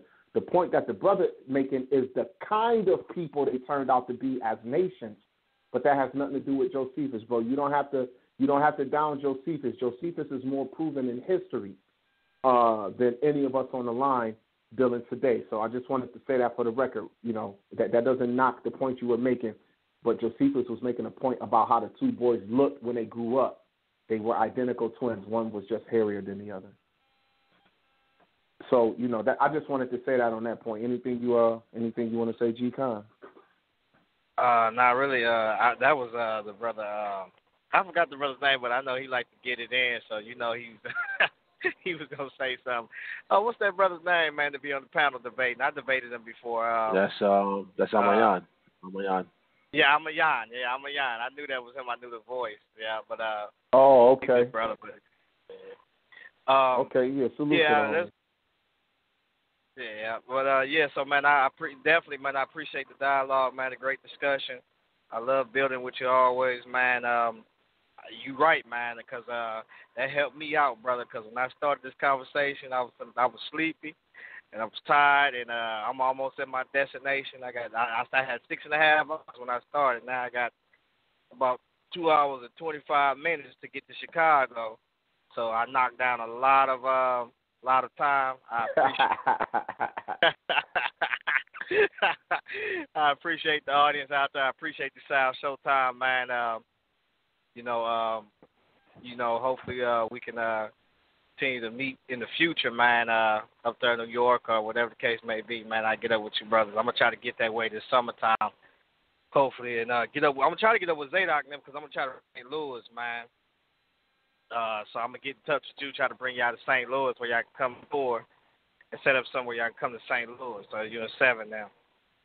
Ooh, that's what's up. Yeah, hey, hit me up, bro, because there might be something set up already for us to come that way. I believe I'm going to say the end of September, to somewhere between the end of September and the middle of October. I think we might be trying to come to St. Louis. So hit me up. Hit me up. All so right, we cool. can talk. Definitely, man. Definitely. Yeah, that's what's up. So, yeah, I ain't got too much more to say. Let the conversation speak for itself. And this is where I just hope that, you know, for those who may not like this conversation, they didn't like it when they heard it was going to happen. It didn't matter if me and LeVon went at each other next. We men, and we men who claim we stand for God, we're supposed to be able to come out here and talk. When are we ever going to be for wanting to find where you and the next man can agree? Is it that every person you meet, you're supposed to be a man of God, and every person you meet and talk to, everything is disagreement? Everything? Like there is nothing? I don't see the spirit of God in that. I'm sorry. So I just appreciate G.Kon for being honest. And I was as honest as I could be with what I understand, and let that be where it's at, so that next time you talk to a man, you know where he stands. Just because a man stands on the other side of the tracks from you don't mean he's trying to hurt you. That's just where he's standing. That's just it, man. We men around here, and prayerfully we men of God more than we just men. So I appreciate it, G.Kon. I appreciate your time, Sal. You be working, you be getting off work, rushing home, doing this, and ain't even had the time to chill. So I appreciate, you know, I know we debate or we have these discussions, round tables, whatever, and people can forget. Sal is the one who always on for every single one, so he's put in more time into this than anybody because he got to sit through every debate and every discussion. So I hope people appreciate you, Sal. I do. Yeah, most definitely. I mean, the good thing is I enjoy the show, my own show. You know what I'm saying? I enjoy the content. So, you know, it would be definitely hard if I didn't enjoy the content, you know. But, yeah, man, I appreciate both brothers. And we definitely got to meet up, of course, in the very near future. But, yeah, anybody want to put some website information out there for the audience? Any, Zadok, you got any CDs going out? Doing that music and all that? What's going on? I'll put it out there. I'm not sure, for those of you who might deal with what's called Christian rap music, Christian hip hop. I'm a part of a movement called Hog Mob. We got an 18-city tour coming up in the fall from September to November. This tour is gonna happen over about 10 weeks. It's called the Mob Tour. We're doing 18 cities. If you're interested to know if we're going to be in, if one of them 18 cities will be a city near you, go to HOGMOB.com. Once again, that's HOGMOB.com, and check it out. Also, my local team, my Rebel Against the World team, go to rebelagainsttheworld.com. You can get some free downloads there. You can check out stuff we're doing. And I always, for my church family, my church home where I'm one of the assistant teachers along with my brother Judah, the Congregation Israel, connected to Jesus. You can check us out at congregationisrael.net. Congregationisrael.net. We got some self-sustainability projects going on with our land and our community homes that we own. If you would like to donate or help us out, or you just want to reach out and ask us some questions about, you know, doctrine, what we may believe or whatever, just hit us up, man, congregationisrael.net. What about you, G.Kon? You got 3 minutes to put a plug in there, man. All right, yeah, so you can go check me out on G.Konsciousness, my YouTube page. Check out some of the Shield Squad over there that we do. We do a lot of stuff. I'm with Shield Squad, so we do a lot of stuff just as well. You know, go over there and check out Vocab's page, check out Sister Cherry's page. So Real be getting it in over there. And TVCO and also the brother Jordan. You can check out some of their pages. And but just link up with us. You know, my email is laron498@gmail.com. You know, check out Scott Lane, you know, the Black Bruce Wayne. Check him out, True ID Podcast. Go Google that in. And some stuff supposed to be going on in summertime where he's going to be involved in. So a lot of Christian apologists going to be getting it in. So with that being said, I just want to say peace.